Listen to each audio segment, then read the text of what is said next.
If you enjoy this audiobook, please like and subscribe for more. The King in Yellow by Robert W. Chambers. Original publication date, 1895. He watched her in silence. From time to time the saucer clinked upon the tiled floor as she reached for a morsel on the rim, and at last the bread was all gone, and her purple tongue traveled over every unlicked spot until the saucer shone like polished marble. Then she sat up, and coolly turning her back to him, began her ablutions. "Keep it up," said Severin, much interested, "you need it." She flattened one ear, but neither turned nor interrupted her toilet. As the grime was slowly removed, Severin observed that nature had intended her for a white cat. Her fur had disappeared in patches, from disease or the chances of war, her tail was bony and her spine sharp. But what charms she had were becoming apparent under vigorous licking, and he waited until she had finished before reopening the conversation. When at last she closed her eyes and folded her forepaws under her breast, he began again very gently, "Puss, tell me your troubles." At the sound of his voice she broke into a harsh rumbling which he recognized as an attempt to purr.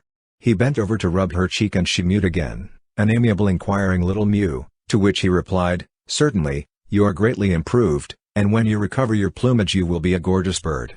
Much flattered, she stood up and marched around and around his legs, pushing her head between them and making pleased remarks, to which he responded with grave politeness. "Now, what sent you here?" he said. "Here into the Strait of the Four Winds, and up 5 flights to the very door where you would be welcome? What was it that prevented your meditated flight when I turned from my canvas to encounter your yellow eyes? Are you Latin Quarter cat as I am a Latin Quarter man? And why do you wear a rose-colored flowered garter buckled about your neck?" The cat had climbed into his lap, and now sat purring as he passed his hand over her thin coat. "Excuse me," he continued in lazy soothing tones, harmonizing with her purring, "if I seem indelicate, but I cannot help musing on this rose-colored garter, flowered so quaintly and fastened with a silver clasp. For the clasp is silver, I can see the mint mark on the edge, as is prescribed by the law of the French Republic. Now, why is this garter woven of rose silk and delicately embroidered? Why is this silken garter with its silver clasp about your famished throat? Am I indiscreet when I inquire if its owner is your owner? Is she some aged dame living in memory of youthful vanities, fond, doting on you, decorating you with her intimate personal attire? The circumference of the garter would suggest this, for your neck is thin, and the garter fits you. But then again I notice most things, that the garter is capable of being much enlarged. These small silver-rimmed eyelets, of which I count 5, are proof of that. And now I observe that the 5th eyelet is worn out, as though the tongue of the clasp were accustomed to lie there. That seems to argue a well-rounded form." The cat curled her toes in contentment. The street was very still outside. He murmured on, "Why should your mistress decorate you with an article most necessary to her at all times? Anyway, at most times. How did she come to slip this bit of silk and silver about your neck? Was it the caprice of a moment, when you, before you had lost your pristine plumpness, marched singing into her bedroom to bid her good morning? Of course, and she sat up among the pillows, her coiled hair tumbling to her shoulders, as you sprang upon the bed purring, 'Good day, my lady.' Oh, it is very easy to understand," he yawned, resting his head on the back of the chair. The cat still purred, tightening and relaxing her padded claws over his knee. "Shall I tell you all about her, cat? She is very beautiful, your mistress," he murmured drowsily, "and her hair is heavy as burnished gold. I could paint her, not on canvas, for I should need shades and tones and hues and dyes more splendid than the iris of a splendid rainbow.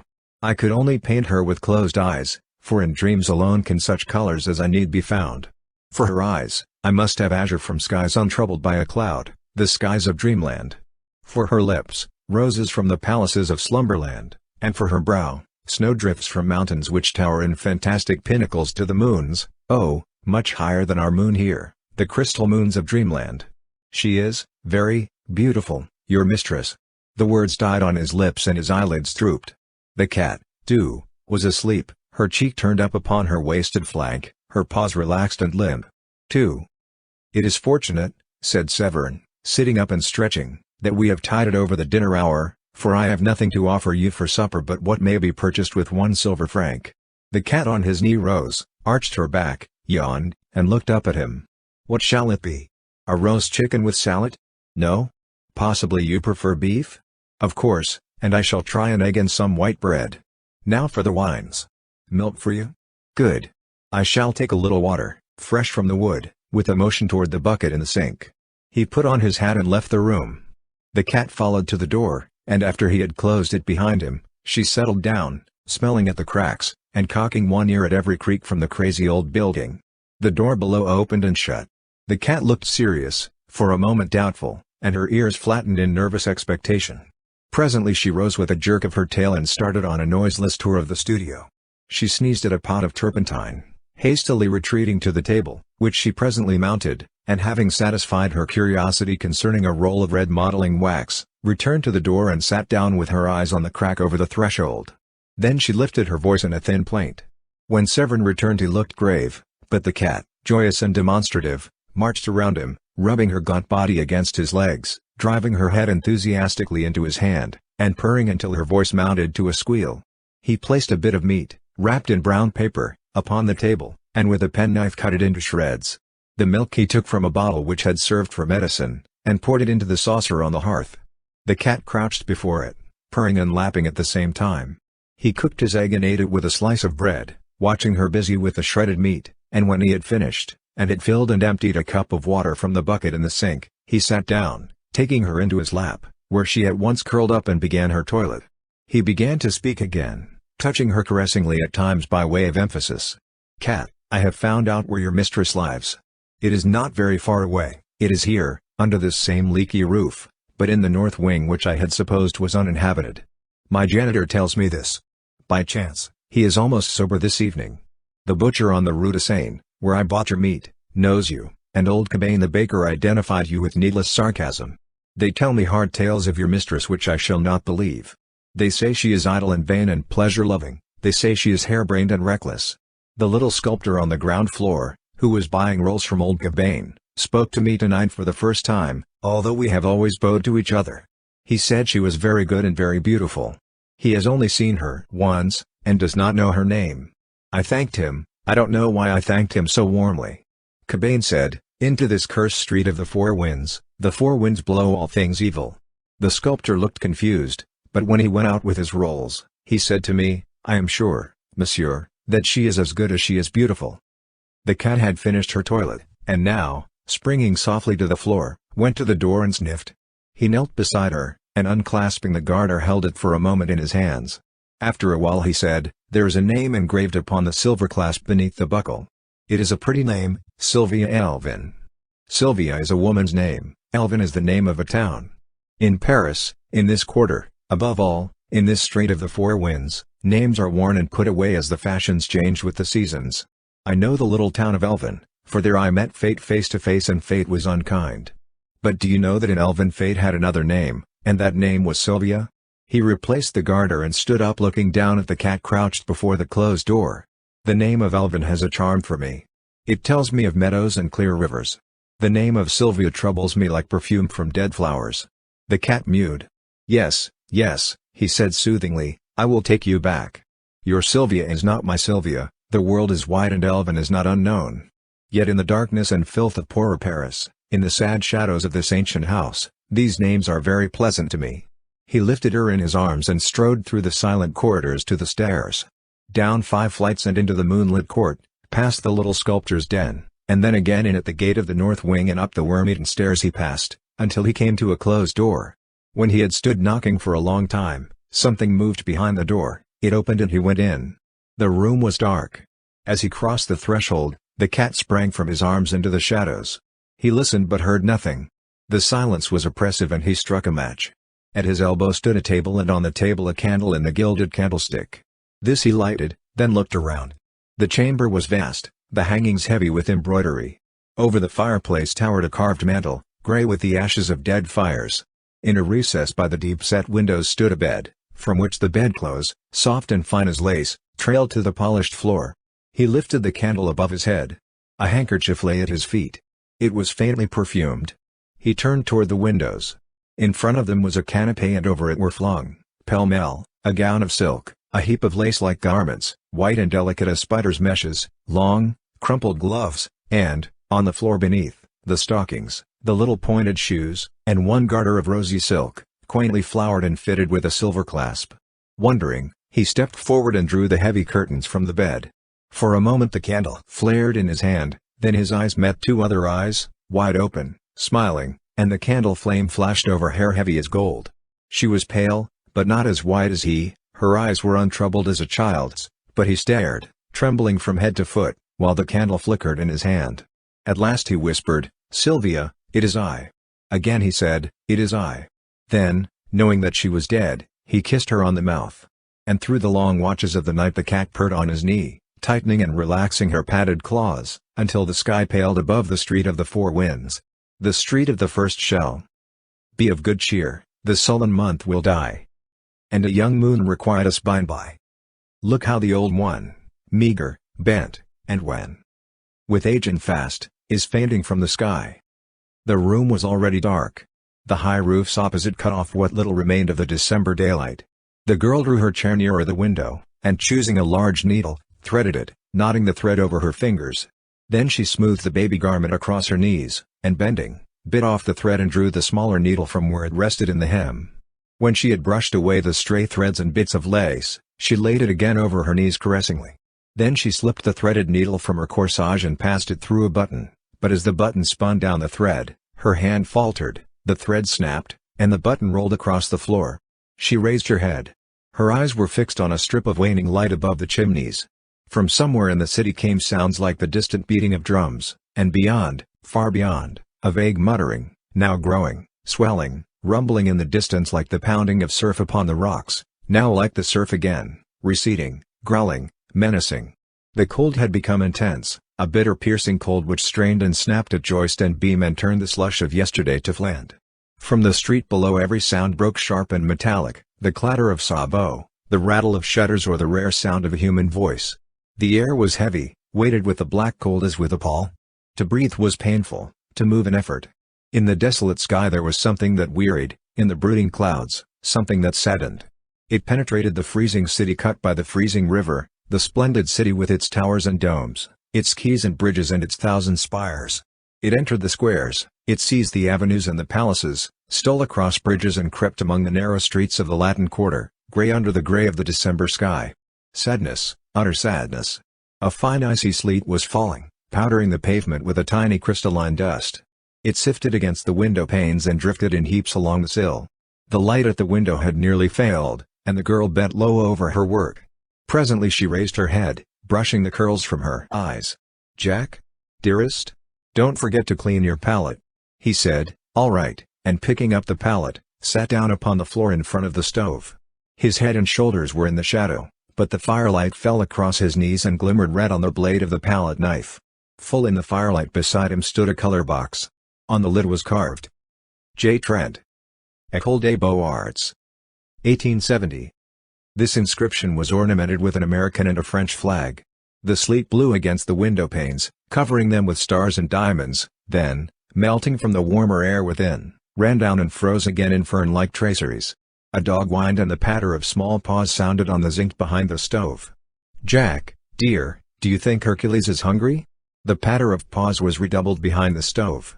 "He's whining," she continued nervously, "and if it isn't because he's hungry it is because—" Her voice faltered. A loud humming filled the air, the windows vibrated.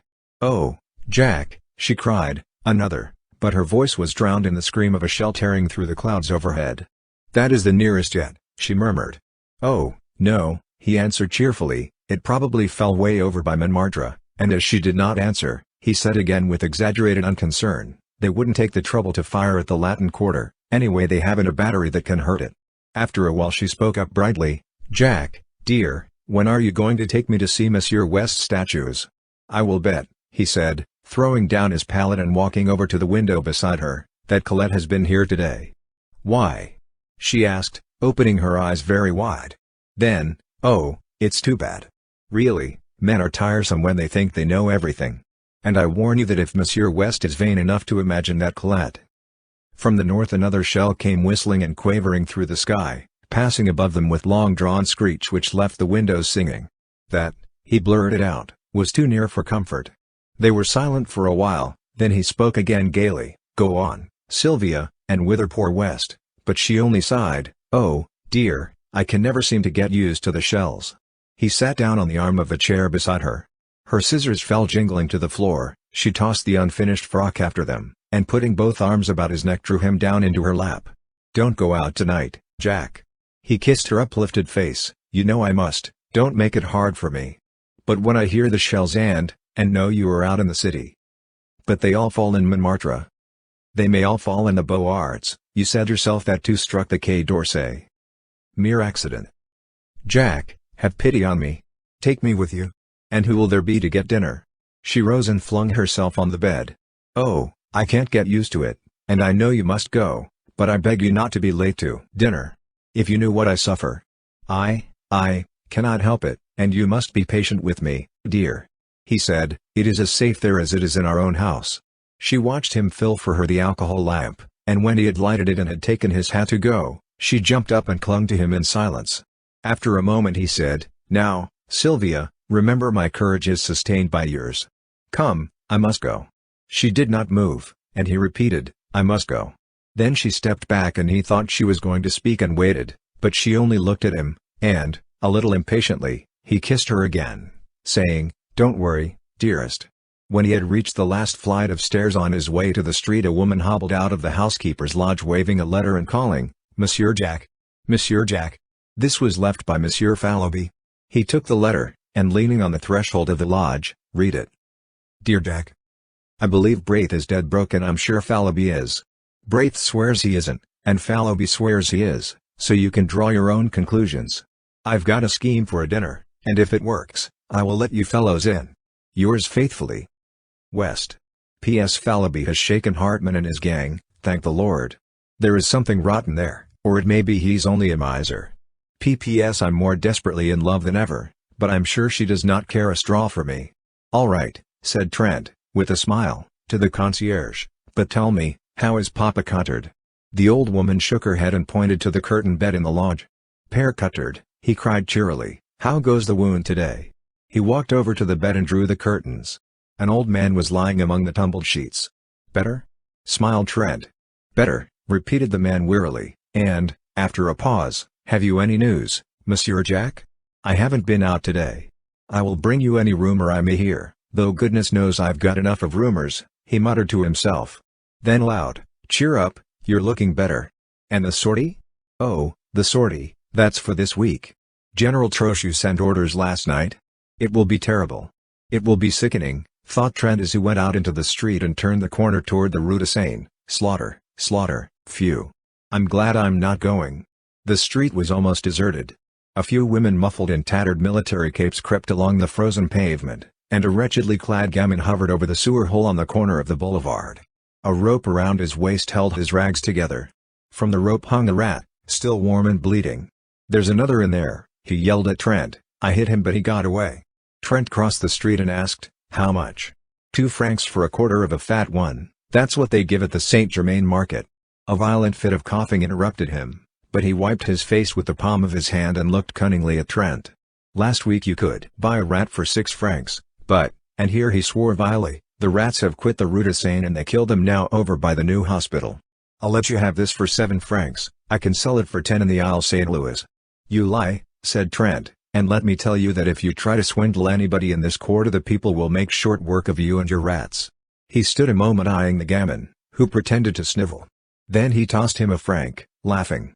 The child caught it, and thrusting it into his mouth wheeled about to the sewer hole. For a second he crouched, motionless, alert, his eyes on the bars of the drain, then leaping forward he hurled a stone into the gutter, and Trent left him to finish a fierce grey rat that writhed squealing at the mouth of the sewer. Suppose Braith should come to that, he thought, poor little chap, and hurrying, he turned in the dirty passage des Beaux Arts and entered the third house to the left. "Monsieur is at home," quavered the old concierge. "Home?" A garret absolutely bare, save for the iron bedstead in the corner and the iron basin and pitcher on the floor. West appeared at the door, winking with much mystery, and motioned Trent to enter. Braith, who was painting in bed to keep warm, looked up, laughed, and shook hands. "Any news?" The perfunctory question was answered as usual by, "Nothing but the cannon." Trent sat down on the bed. "Where on earth did you get that?" he demanded, pointing to a half-finished chicken nestling in a wash-basin. West grinned. "Are you millionaires, you two? Out with it." Braith, looking a little ashamed, began, "Oh, it's one of West's exploits," but was cut short by West, who said he would tell the story himself. "You see, before the siege, I had a letter of introduction to a type here, a fat banker, German-American variety. You know the species, I see. Well, of course I forgot to present the letter, but this morning, judging it to be a favorable opportunity, I called on him. The villain lives in comfort, fires, my boy. Fires in the anterooms.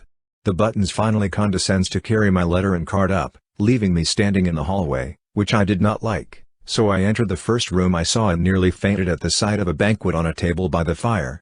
Down comes Buttons, very insolent. No, oh, no, his master, is not at home, and in fact is too busy to receive letters of introduction just now, the siege, and many business difficulties. I deliver a kick to Buttons, pick up this chicken from the table, toss my card onto the empty plate, and addressing Buttons as a species of Prussian pig, march out with the honors of war. Trent shook his head. I forgot to say that Hartman often dines there, and I draw my own conclusions, continued West. Now about this chicken, half of it is for Braith and myself, and half for Colette, but of course you will help me eat my part because I'm not hungry.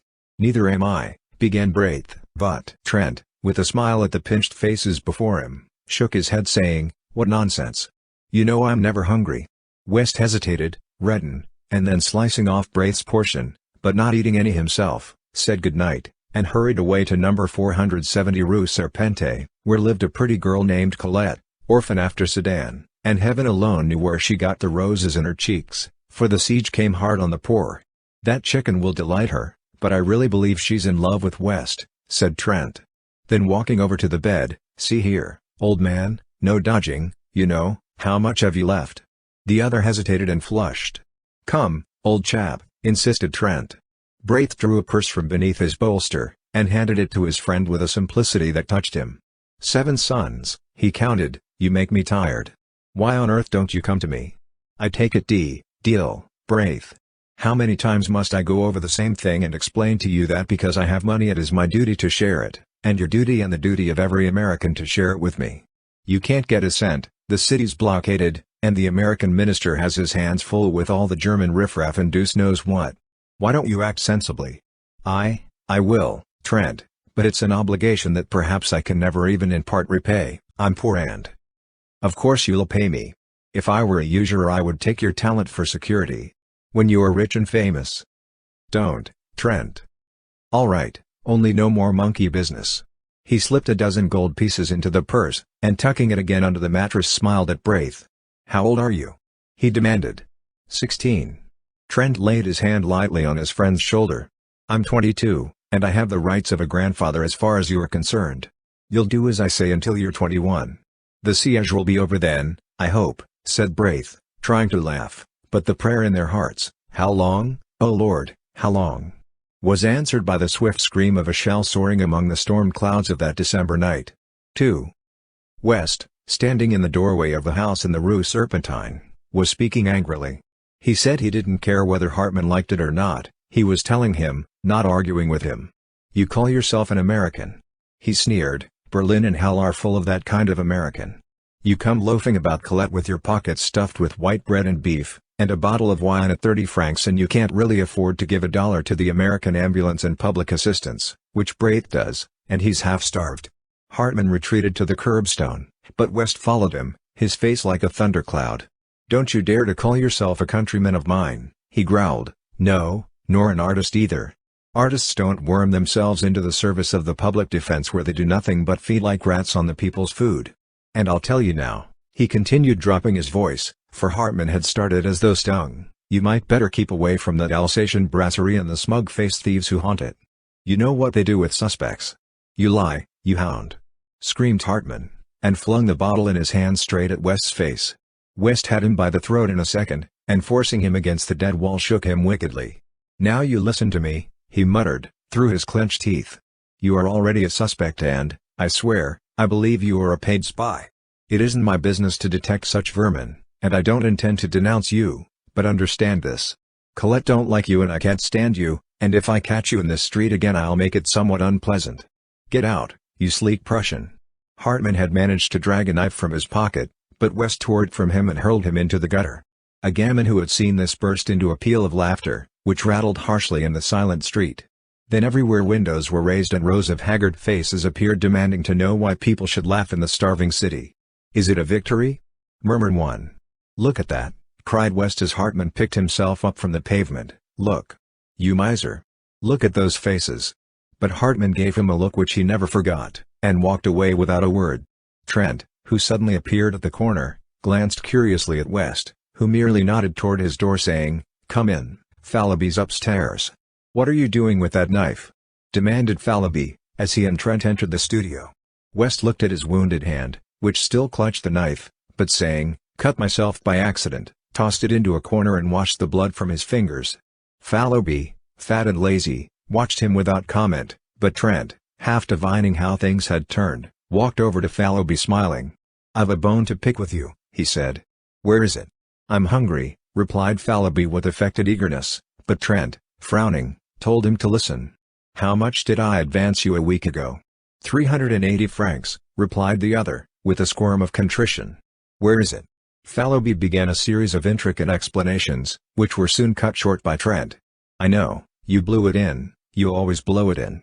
I don't care a rap what you did before the siege, I know you are rich and have a right to dispose of your money as you wish to, and I also know that, generally speaking, it is none of my business. But now it is my business, as I have to supply the funds until you get some more, which you won't until the siege is ended one way or another. I wish to share what I have, but I won't see it thrown out of the window. Oh, yes, of course I know you will reimburse me, but that isn't the question, and, anyway, it's the opinion of your friends, old man, that you will not be worse off for a little abstinence from fleshly pleasures. You are positively a freak in this famine-cursed city of skeletons." "I am rather stout," he admitted. "Is it true you are out of money?" demanded Trent.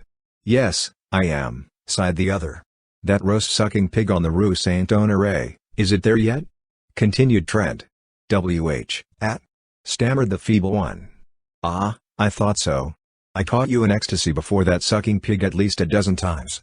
Then laughing, he presented Fallowby with a roll of 20-franc pieces saying, "If these go for luxuries you must live on your own flesh," and went over to aid West, who sat beside the wash-basin binding up his hand. West suffered him to tie the knot, and then said, "You remember, yesterday, when I left you and Braith to take the chicken to Colette." "Chicken? Good heavens!" moaned Fallowby. "Chicken," repeated West, enjoying Fallowby's grief. That is, I must explain that things are changed. Colette and I are to be married." What about the chicken?" groaned Fallowby. "Shut up," laughed Trent, and slipping his arm through West's, walked to the stairway. "The poor little thing," said West, "just think, not a splinter of firewood for a week and wouldn't tell me because she thought I needed it for my clay figure. Phew. When I heard it I smashed that smirking clay nymph to pieces, and the rest can freeze and be hanged." After a moment he added timidly, "Won't you call on your way down and say bonsoir? It's number 17. "Yes," said Trent, and he went out softly closing the door behind. He stopped on the third landing, lighted a match, scanned the numbers over the row of dingy doors, and knocked at number 17. "C'est toi Georges?" The door opened. "Oh, pardon, Monsieur Jack, I thought it was Monsieur West," then blushing furiously, "Oh, I see you have heard. Oh, thank you so much for your wishes, and I'm sure we love each other very much, and I'm dying to see Sylvia and tell her and—" "And what?" laughed Trent. "I am very happy," she sighed. "He's pure gold," returned Trent, and then gaily, "I want you and George to come and dine with us tonight. It's a little treat, you see tomorrow is Sylvia's fete. She will be 19.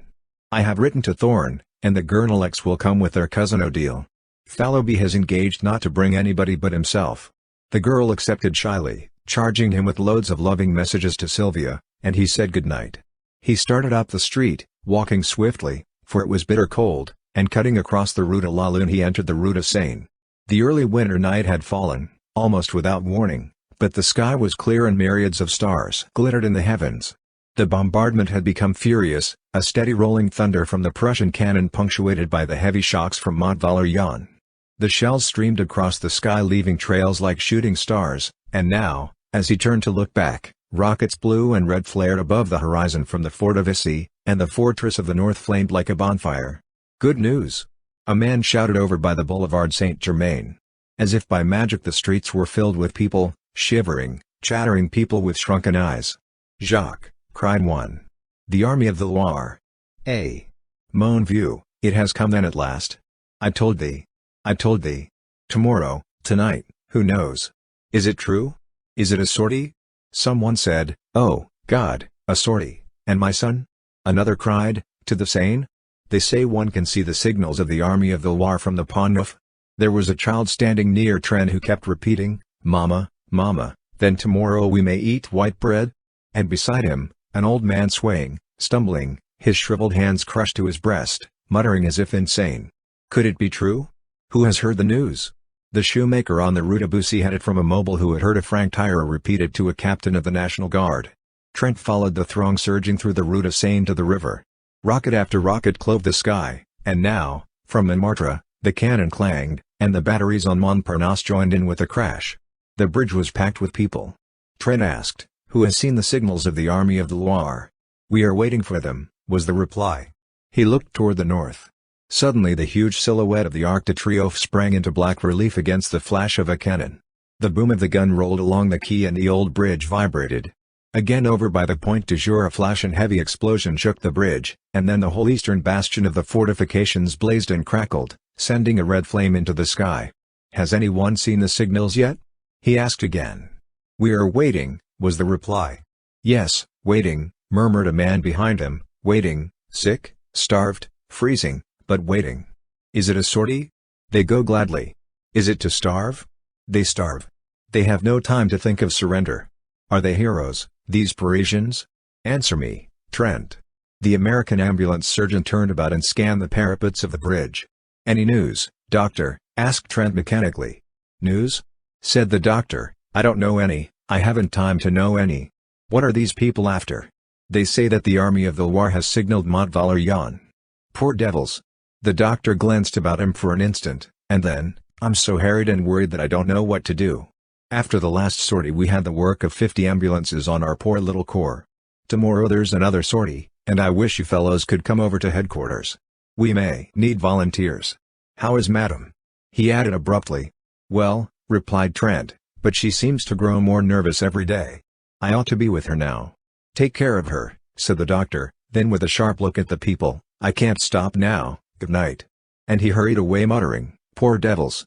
Trent leaned over the parapet and blinked at the black river surging through the arches. Dark objects, carried swiftly on the breast of the current, struck with a grinding tearing noise against the stone piers, spun around for an instant, and hurried away into the darkness. The ice from the Marne. As he stood staring into the water, a hand was laid on his shoulder. "Hello, Southwark," he cried, turning around, "this is a queer place for you. Trent, I have something to tell you. Don't stay here, don't believe in the Army of the Loire," and the attaché of the American legation slipped his arm through Trent's and drew him toward the Louvre. "Then it's another lie," said Trent bitterly. "Worse, we know at the legation, I can't speak of it. But that's not what I have to say. Something happened this afternoon. The Alsatian brasserie was visited and an American named Hartmann has been arrested. Do you know him?" "I know a German who calls himself an American, his name is Hartmann." "Well, he was arrested about 2 hours ago. They mean to shoot him." "What?" "Of course we at the legation can't allow them to shoot him offhand, but the evidence seems conclusive." "Is he a spy?" "Well, the papers seized in his rooms are pretty damning proofs, and besides he was caught, they say, swindling the Public Food Committee. He drew rations for 50, how, I don't know. He claims to be an American artist here, and we have been obliged to take notice of it at the legation. It's a nasty affair. To cheat the people at such a time is worse than robbing the poor box," cried Trent angrily. "Let them shoot him. He's an American citizen." "Yes, oh yes," said the other with bitterness. "American citizenship is a precious privilege when every goggle-eyed German." His anger choked him. Southwark shook hands with him warmly. "It can't be helped, we must only carry on. I am afraid you may be called upon to identify him as an American artist," he said with a ghost of a smile on his deep-lined face, and walked away through the Cours la Reine. Trent swore silently for a moment and then drew out his watch. 7 o'clock. Sylvia will be anxious, he thought, and hurried back to the river. The crowd still huddled shivering on the bridge, a somber pitiful congregation, peering out into the night for the signals of the Army of the Loire, and their hearts beat time to the pounding of the guns, their eyes lighted with each flash from the bastions, and hope rose with the drifting rockets. A black cloud hung over the fortifications. From horizon to horizon the cannon smoke stretched in wavering bands, now capping the spires and domes with cloud, now blowing in streamers and shreds along the streets, now descending from the housetops, enveloping quays, bridges, and river, in a sulphurous mist. And through the smoke pall the lightning of the cannon played, while from time to time a rift above showed a fathomless black vault set with stars. He turned again into the Rue de Seine, that sad abandoned street, with its rows of closed shutters and desolate ranks of unlighted lamps. He was a little nervous and wished once or twice for a revolver, but the slinking forms which passed him in the darkness were too weak with hunger to be dangerous, he thought, and he passed on unmolested to his doorway. But there somebody sprang at his throat.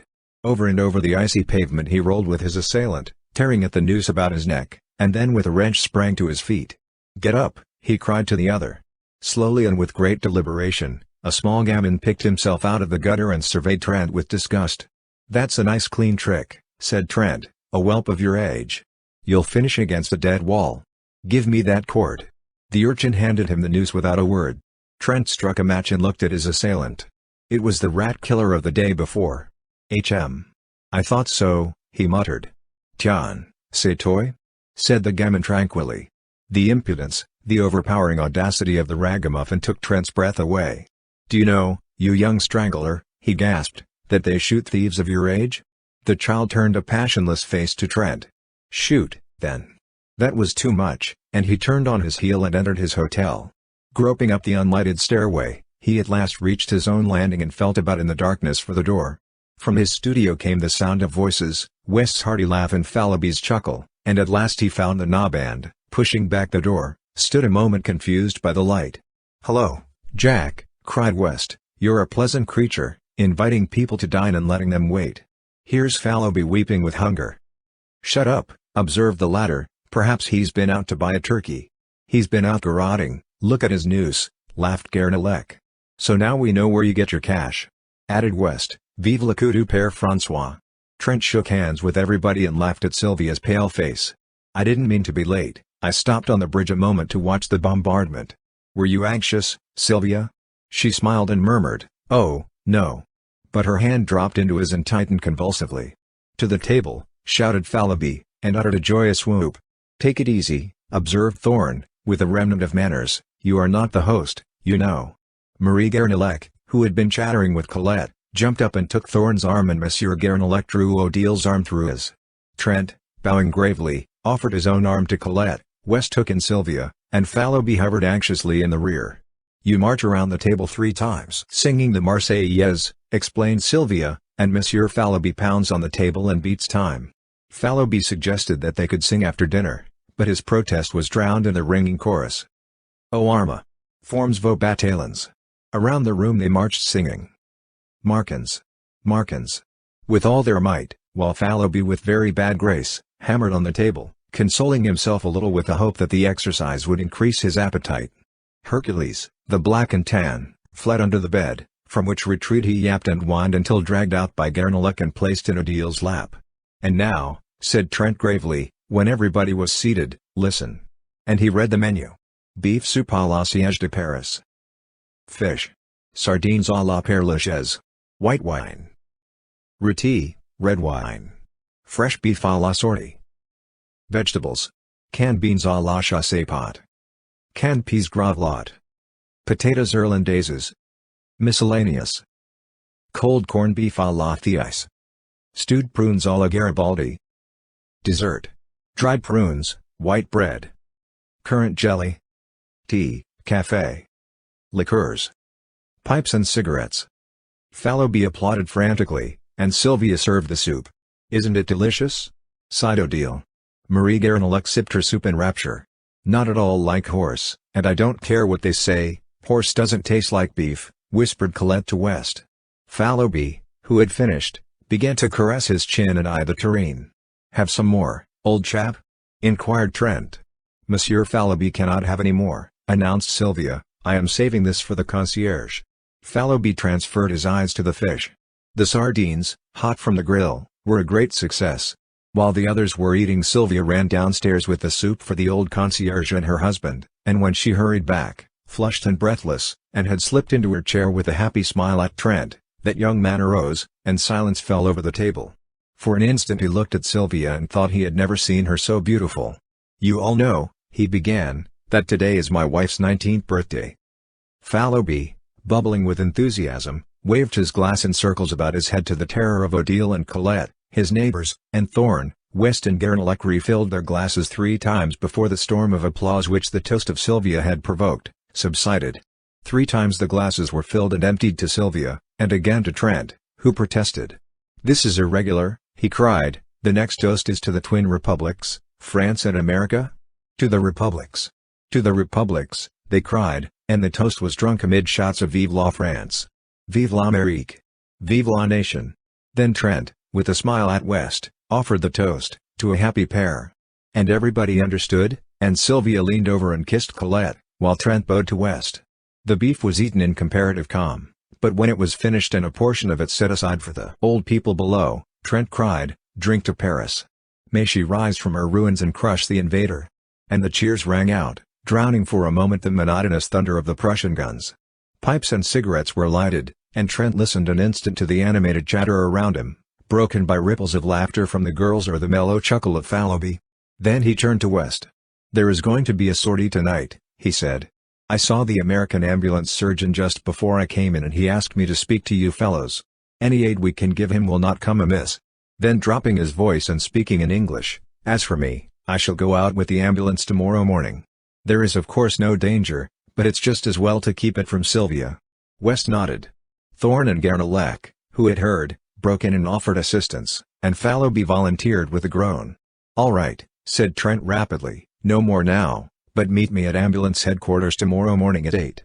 Sylvia and Colette, who were becoming uneasy at the conversation in English, now demanded to know what they were talking about. "What does a sculptor usually talk about?" cried West, with a laugh. Odile glanced reproachfully at Thorne, her fiancé. "You are not French, you know, and it is none of your business, this war," said Odile with much dignity. Thorne looked meek, but West assumed an air of outraged virtue. "It seems," he said to Fallowby, "that a fellow cannot discuss the beauties of Greek sculpture in his mother tongue, without being openly suspected." Colette placed her hand over his mouth and turning to Sylvia, murmured, "They are horridly untruthful, these men." "I believe the word for ambulance is the same in both languages," said Marie Guernalec saucily. "Sylvia, don't trust Monsieur Trent." "Jack," whispered Sylvia, "promise me." A knock at the studio door interrupted her. "Come in," cried Fallowby, but Trent sprang up, and opening the door, looked out. Then with a hasty excuse to the rest, he stepped into the hallway and closed the door. When he returned he was grumbling. "What is it, Jack?" cried West. "What is it?" repeated Trent savagely. "I'll tell you what it is. I have received a dispatch from the American minister to go at once and identify and claim, as a fellow countryman and a brother artist, a rascally thief and a German spy." "Don't go," suggested Fallowby. "If I don't they'll shoot him at once." "Let them," growled Thorne. "Do you fellows know who it is?" "Hartman," shouted West, inspired. Sylvia sprang up deathly white, but Odile slipped her arm around her and supported her to a chair, saying calmly, "Sylvia has fainted, it's the hot room, bring some water." Trent brought it at once. Sylvia opened her eyes, and after a moment rose, and supported by Marie Guernalec and Trent, passed into the bedroom. It was the signal for breaking up, and everybody came and shook hands with Trent, saying they hoped Sylvia would sleep it off and that it would be nothing. When Marie Guernalec took leave of him, she avoided his eyes, but he spoke to her cordially and thanked her for her aid. "Anything I can do, Jack?" inquired West, lingering, and then hurried downstairs to catch up with the rest. Trent leaned over the banisters, listening to their footsteps and chatter, and then the lower door banged and the house was silent. He lingered, staring down into the blackness, biting his lips, then with an impatient movement, "I am crazy," he muttered, and lighting a candle, went into the bedroom. Sylvia was lying on the bed. He bent over her, smoothing the curly hair on her forehead. "Are you better, dear Sylvia?" She did not answer, but raised her eyes to his. For an instant he met her gaze, but what he read there sent a chill to his heart and he sat down covering his face with his hands. At last she spoke in a voice, changed and strained, a voice which he had never heard, and he dropped his hands and listened, bolt upright in his chair. "Jack, it has come at last. I have feared it and trembled, ah! How often have I lain awake at night with this on my heart and prayed that I might die before you should ever know of it. For I love you, Jack, and if you go away I cannot live. I have deceived you, it happened before I knew you, but since that first day when you found me weeping in the Luxembourg and spoke to me, Jack, I have been faithful to you in every thought and deed. I loved you from the first, and did not dare to tell you this, fearing that you would go away, and since then my love has grown, and oh, I suffered. But I dared not tell you. And now you know, but you do not know the worst. For him, now, what do I care? He was cruel, oh, so cruel. She hid her face in her arms. Must I go on? Must I tell you? Can you not imagine? Oh, Jack. He did not stir, his eyes seemed dead. I was so young, I knew nothing, and he said that he loved me. Trent rose and struck the candle with his clenched fist, and the room was dark. The bells of St. Sulpice told the hour, and she started up, speaking with feverish haste. I must finish.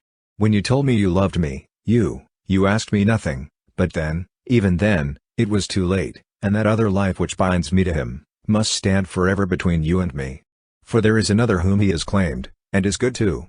He must not die, they cannot shoot him, for that other's sake. Trent sat motionless, but his thoughts ran on in an interminable whirl.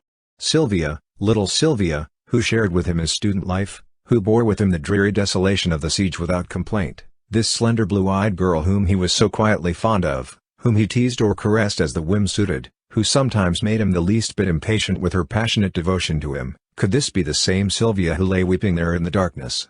Then he clenched his teeth. Let him die. Let him die. But then, for Sylvia's sake, and, for that other's sake, yes, he would go, he must go, his duty was plain before him. But Sylvia, he could not be what he had been to her, and yet a vague terror seized him, now all was said. Trembling, he struck a light.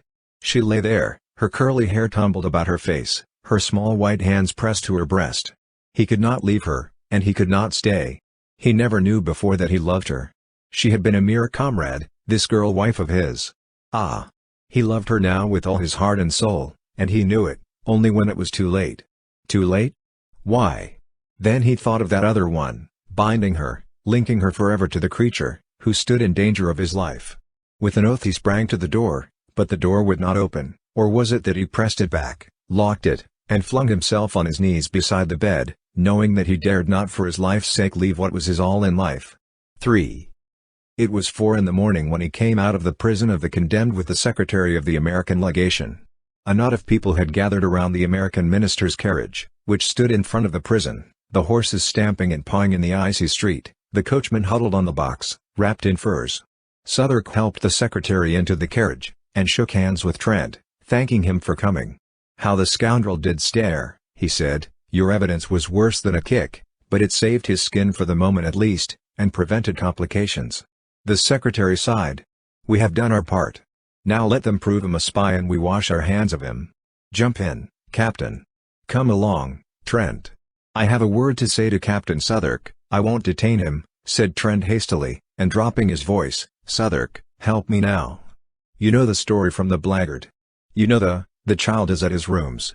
Get it, and take it to my own apartment, and if he is shot, I will provide a home for it. I understand, said the captain gravely. Will you do this at once? At once, he replied. Their hands met in a warm clasp, and then Captain Southwark climbed into the carriage, motioning Trent to follow, but he shook his head saying, Goodbye. And the carriage rolled away. He watched the carriage to the end of the street, then started toward his own quarter, but after a step or two hesitated, stopped, and finally turned away in the opposite direction. Something, perhaps it was the sight of the prisoner he had so recently confronted, nauseated him. He felt the need of solitude and quiet to collect his thoughts. The events of the evening had shaken him terribly, but he would walk it off, forget, bury everything, and then go back to Sylvia. He started on swiftly, and for a time the bitter thoughts seemed to fade, but when he paused at last, breathless, under the Arc de Triomphe, the bitterness and the wretchedness of the whole thing, yes, of his whole misspent life came back with a pang.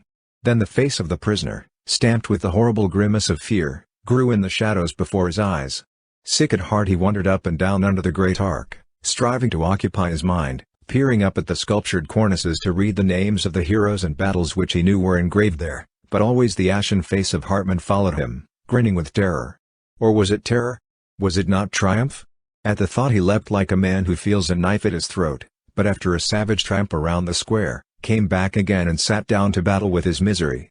The air was cold, but his cheeks were burning with angry shame. Shame? Why?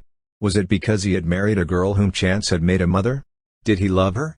Was this miserable bohemian existence, then, His end and aim in life? He turned his eyes upon the secrets of his heart, and read an evil story, the story of the past, and he covered his face for shame, while, keeping time to the dull pain throbbing in his head, his heart beat out the story for the future. Shame and disgrace. Roused at last from a lethargy which had begun to numb the bitterness of his thoughts, he raised his head and looked about. A sudden fog had settled in the streets, the arches of the ark were choked with it. He would go home. A great horror of being alone seized him. But he was not alone. The fog was peopled with phantoms. All around him in the mist they moved, drifting through the arches in lengthening lines, and vanished, while from the fog others rose up, swept past and were engulfed. He was not alone, for even at his side they crowded, touched him, swarmed before him, beside him, behind him, pressed him back, seized, and bore him with them through the mist.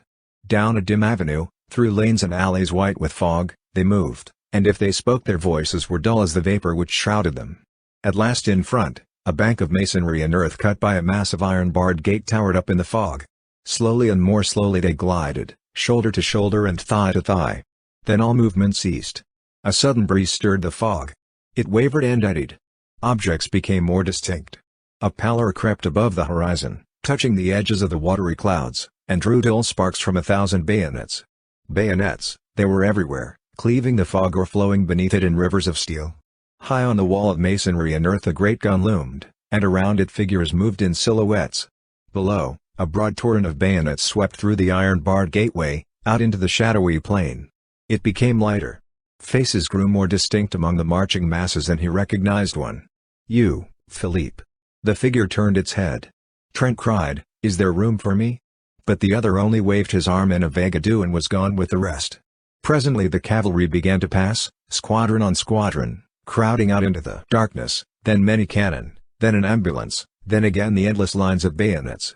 Beside him a cuirassier sat on his steaming horse, and in front, among a group of mounted officers he saw a general, with the astrakhan collar of his dolman turned up about his bloodless face.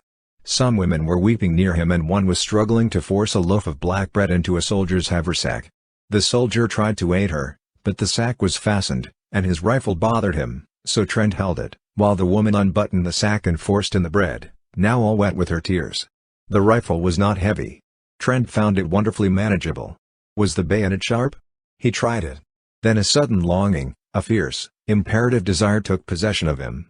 "Chouette!" cried a gamin, clinging to the barred gate, "Encore toi mon vieux?" Trent looked up, and the rat-killer laughed in his face. But when the soldier had taken the rifle again, and thanking him, ran hard to catch his battalion, he plunged into the throng about the gateway. "Are you going?" he cried to a marine who sat in the gutter bandaging his foot. "Yes."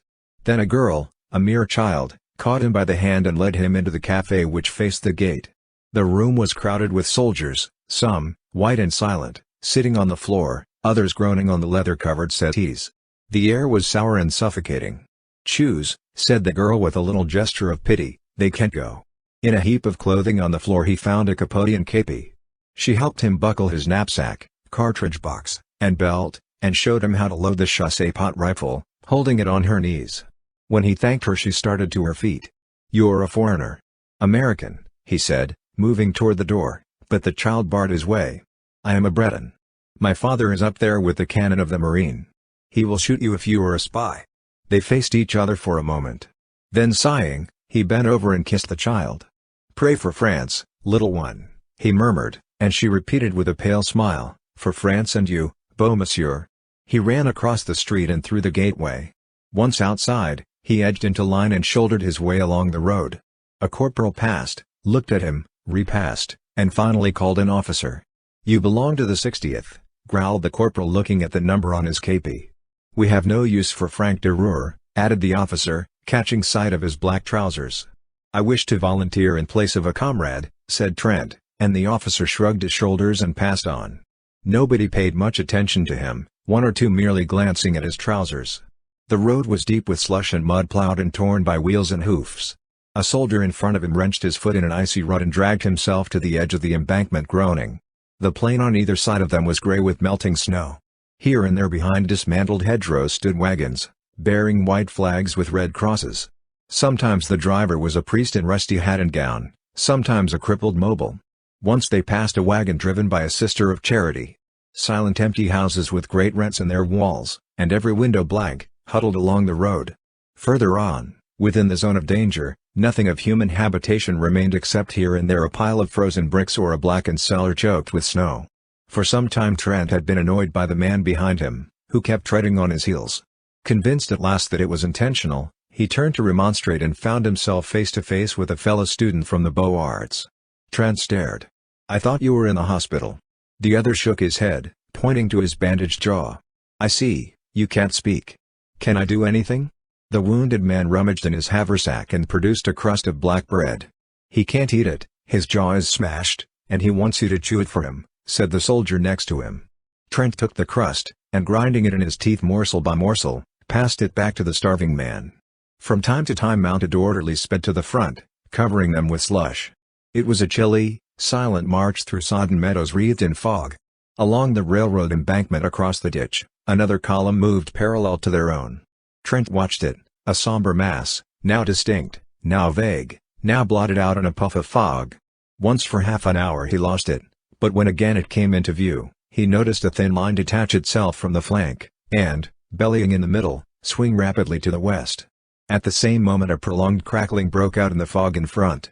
Other lines began to slough off from the column, swinging east and west, and the crackling became continuous. A battery passed at full gallop, and he drew back with his comrades to give it way. It went into action a little to the right of his battalion, and as the shot from the first rifled piece boomed through the mist, the cannon from the fortifications opened with a mighty roar. An officer galloped by shouting something which Trent did not catch, but he saw the ranks in front suddenly part company with his own, and disappear in the twilight. More officers rode up and stood beside him peering into the fog. Away in front the crackling had become one prolonged crash. It was dreary waiting.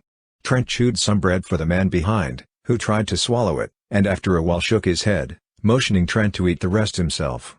A corporal offered him a little brandy and he drank it, but when he turned around to return the flask, the corporal was lying on the ground. Alarmed, he looked at the soldier next to him, who shrugged his shoulders and opened his mouth to speak, but something struck him and he rolled over and over into the ditch below. At that moment the horse of one of the officers gave a bound and backed into the battalion, lashing out with his heels. One man was ridden down, another was kicked in the chest and hurled through the ranks. The officer sank his spurs into the horse and forced him to the front again, where he stood trembling. The cannonade seemed to draw nearer. A staff officer, riding slowly up and down the battalion, suddenly collapsed in his saddle and clung to his horse's mane. One of his boots dangled, crimson and dripping, from the stirrup. Then out of the mist in front men came running. The roads, the fields, the ditches were full of them, and many of them fell. For an instant he imagined he saw horsemen riding about like ghosts in the vapors beyond, and a man behind him cursed horribly, declaring he too had seen them, and that they were Uhlans, but the battalion stood inactive, and the mist fell again over the meadows. The colonel sat heavily upon his horse, his bullet-shaped head buried in the astrakhan collar of his dolman, his fat legs sticking straight out in the stirrups. The buglers clustered about him with bugles poised, and behind him a staff officer in a pale blue jacket smoked a cigarette and chatted with the captain of hussars. From the road in front came the sound of furious galloping and an orderly reined up beside the colonel, who motioned him to the rear without turning his head. Then on the left a confused murmur rose which ended in a shout. A hussar passed like the wind, followed by another and another, and then squadron after squadron whirled by them into the sheeted mists. At that instant the colonel reared in his saddle, the bugles clanged, and the whole battalion scrambled down the embankment, over the ditch and started across the soggy meadow. Almost at once Trent lost his cap. Something snatched it from his head. He thought it was a tree branch. A good many of his comrades rolled over in the slush and ice, and he imagined that they had slipped. One pitched right across his path and he stopped to help him up, but the man screamed when he touched him and an officer shouted, "Forward! Forward!" So he ran on again. It was a long jog through the mist, and he was often obliged to shift his rifle. When at last they lay panting behind the railroad embankment, he looked about him. He had felt the need of action, of a desperate physical struggle, of killing and crushing. He had been seized with a desire to fling himself among masses and tear right and left. He longed to fire, to use the thin sharp bayonet on his chassepot. He had not expected this. He wished to become exhausted, to struggle and cut until incapable of lifting his arm. Then he had intended to go home. He heard a man say that half the battalion had gone down in the charge, and he saw another examining a corpse under the embankment. The body, still warm, was clothed in a strange uniform, But even when he noticed the spiked helmet lying a few inches further away, he did not realize what had happened. The colonel sat on his horse a few feet to the left, his eyes sparkling under the crimson kepi. Trent heard him reply to an officer, "I can hold it, but another charge, and I won't have enough men left to sound a bugle." "Were the Prussians here?" Trent asked of a soldier who sat wiping the blood trickling from his hair. "Yes. The Hussars cleaned them out. We caught their crossfire. We are supporting a battery on the embankment," said another. Then the battalion crawled over the embankment and moved along the lines of twisted rails. Trent rolled up his trousers and tucked them into his woolen socks, but they halted again, and some of the men sat down on the dismantled railroad track. Trent looked for his wounded comrade from the Boards. He was standing in his place, very pale. The cannonade had become terrific. For a moment the mist lifted. He caught a glimpse of the 1st Battalion motionless on the railroad track in front, of regiments on either flank, and then, as the fog settled again, the drums beat and the music of the bugles began to weigh on the extreme left. A restless movement passed among the troops, the colonel threw up his arm, the drums rolled, and the battalion moved off through the fog. They were near the front now, for the battalion was firing as it advanced. Ambulances galloped along the base of the embankment to the rear, and the Hussars passed and repassed like phantoms. They were in the front at last, for all about them was movement and turmoil, while from the fog, close at hand, came cries and groans and crashing volleys. Shells fell everywhere, bursting along the embankment, splashing them with frozen slush. Trent was frightened. He began to dread the unknown, which lay there crackling and flaming in obscurity. The shock of the cannon sickened him. He could even see the fog light up with a dull orange as the thunder shook the earth. It was near, he felt certain, for the colonel shouted forward. And the 1st Battalion was hastening into it. He felt its breath, he trembled, but hurried on. A fearful discharge in front terrified him.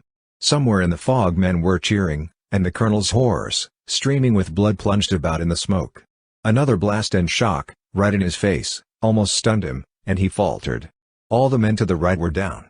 His head swam, the fog and smoke stupefied him. He put out his hand for a support and caught something. It was the wheel of a gun carriage, and a man sprang from behind it, aiming a blow at his head with a rammer, but stumbled back shrieking with a bayonet through his neck, and Trent knew that he had killed. Mechanically he stooped to pick up his rifle, but the bayonet was still in the man, who lay, beating with red hands against the sod. It sickened him and he leaned on the cannon. Men were fighting all around him now, and the air was foul with smoke and sweat.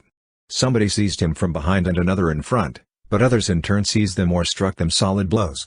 The click, click, click of bayonets infuriated him, and he grasped the rammer and struck out blindly until it was shivered to pieces. A man threw his arm around his neck and bore him to the ground, but he throttled him and raised himself on his knees.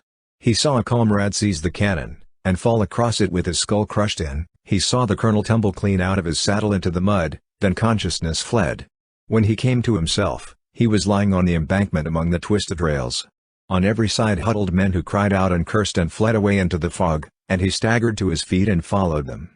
Once he stopped to help a comrade with a bandaged jaw, who could not speak but clung to his arm for a time and then fell dead in the freezing mire, and again he aided another, who groaned, "Trent, c'est moi, Philippe," until a sudden volley in the midst relieved him of his charge. An icy wind swept down from the heights, cutting the fog into shreds.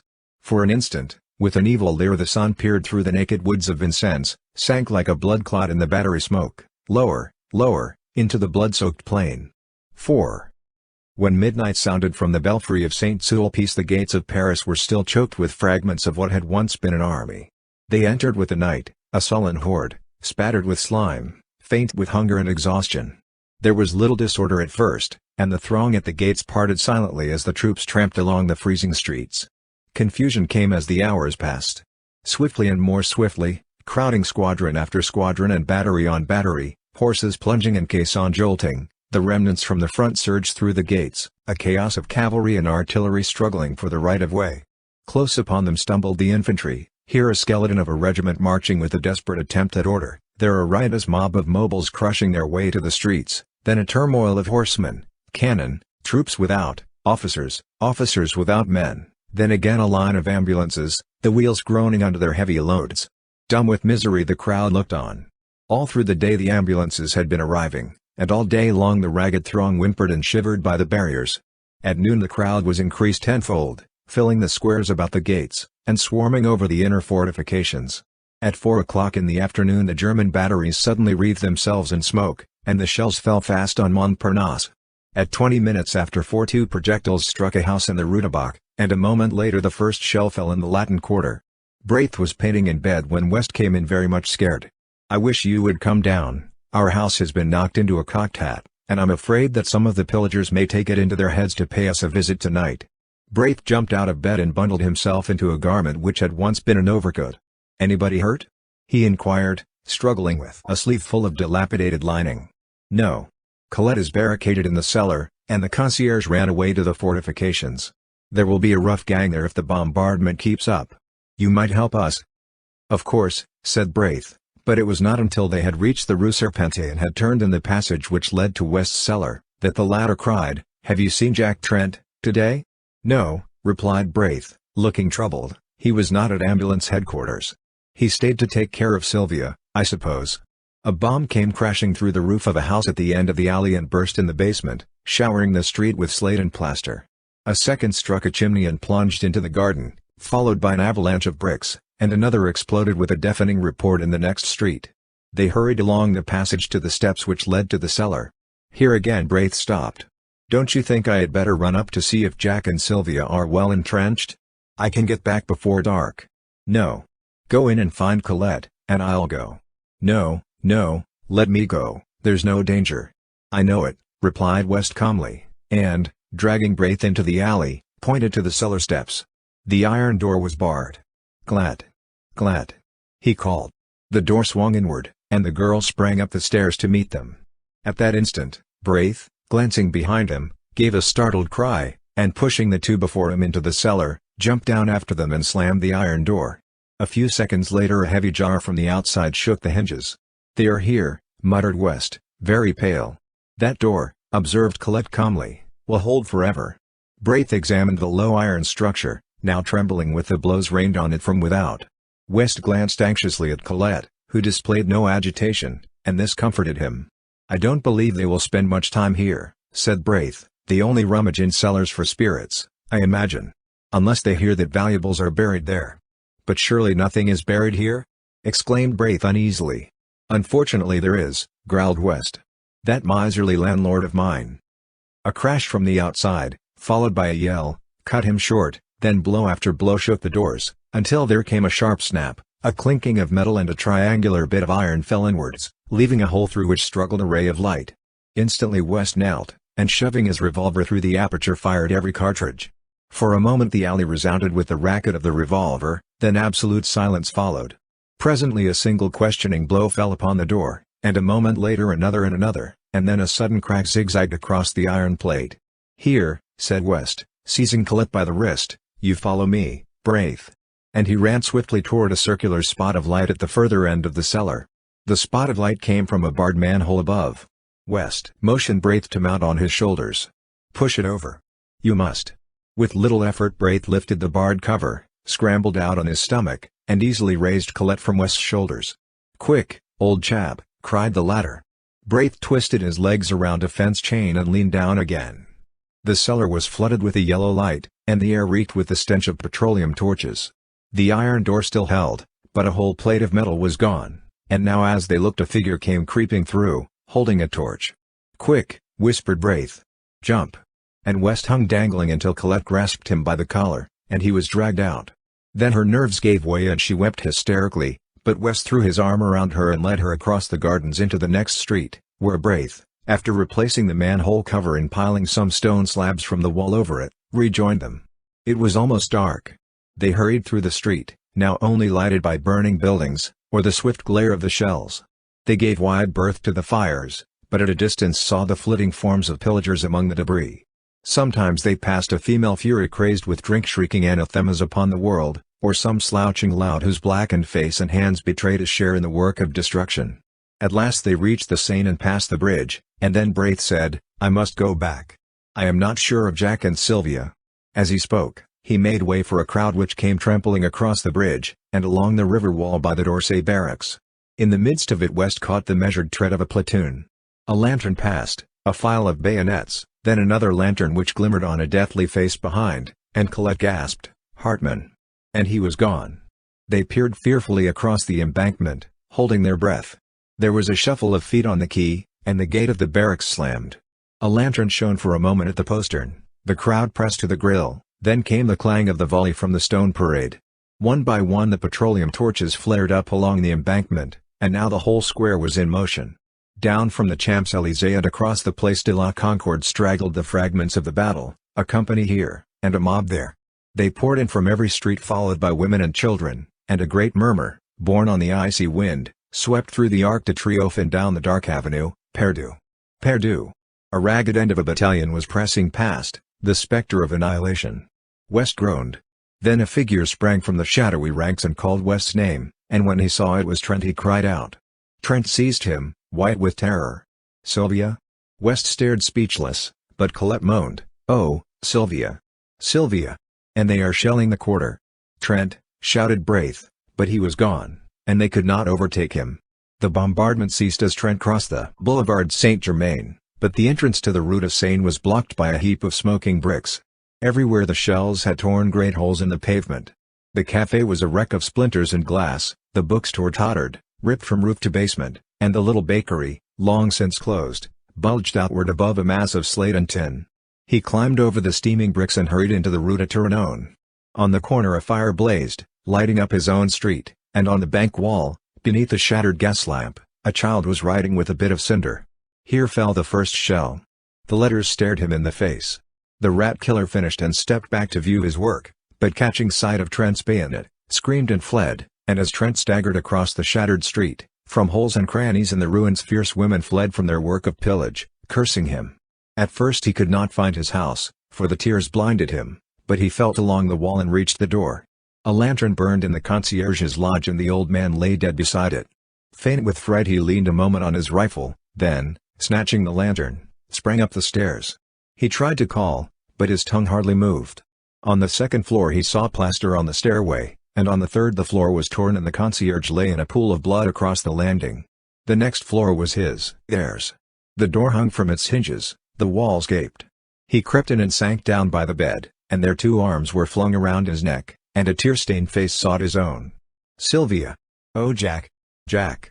Jack!" From the tumbled pillow beside them a child wailed. "They brought it, it is mine," she sobbed.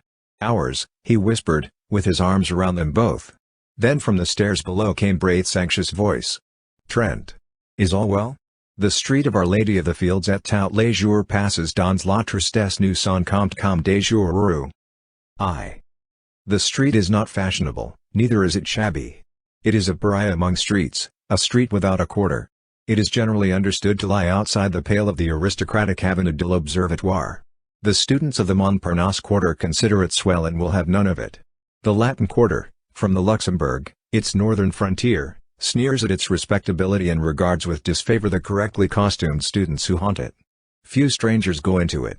At times, however, the Latin quarter students use it as a thoroughfare between the Rue de Rennes and the Bullier, but except for that and the weekly afternoon visits of parents and guardians to the convent near the Rue Vivant, the street of Our Lady of the Fields is as quiet as a Passy boulevard.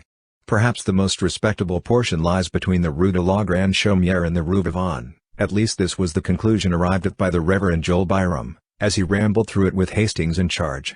To Hastings the street looked pleasant in the bright June weather, and he had begun to hope for its selection when the Reverend Byram shied violently at the cross on the convent opposite. "Jesuits," he muttered. "Well," said Hastings wearily, "I imagine we won't find anything better. You say yourself that vice is triumphant in Paris, and it seems to me that in every street we find Jesuits or something worse." After a moment he repeated, "Or something worse, which of course I would not notice except for your kindness in warning me." Dr. Byram sucked in his lips and looked about him. He was impressed by the evident respectability of the surroundings. Then frowning at the convent he took Hastings' arm and shuffled across the street to an iron gateway which bore the number 201 bis painted in white on a blue ground. Below this was a notice printed in English. 1. For porter please press once. 2.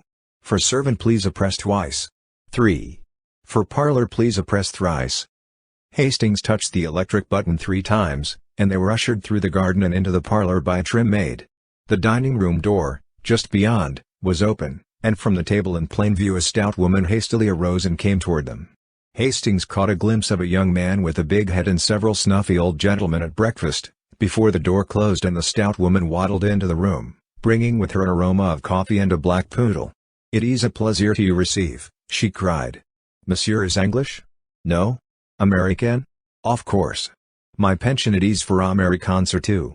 Here all speak English, c'est à dire, the personnel, the servants do speak, plus ou moins, a little. I am happy to have you comme pensionnaires." "Madam," began Dr. Byram, but was cut short again. "Ah, yes, I know, ah. Mon Dieu. You do not speak French but you have come to learn.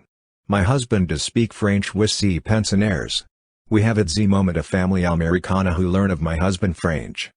Here the poodle growled at Dr. Byram and was promptly cuffed by his mistress. "Vous too," she cried, with a slap, "vous too. Oh. Le vilain, oh. Le vilain." "Mais, madam," said Hastings, smiling, "il n'a pas l'air très froid." The poodle fled, and his mistress cried, "Ah, the accent charming. He does speak already French like a Parisian young gentleman."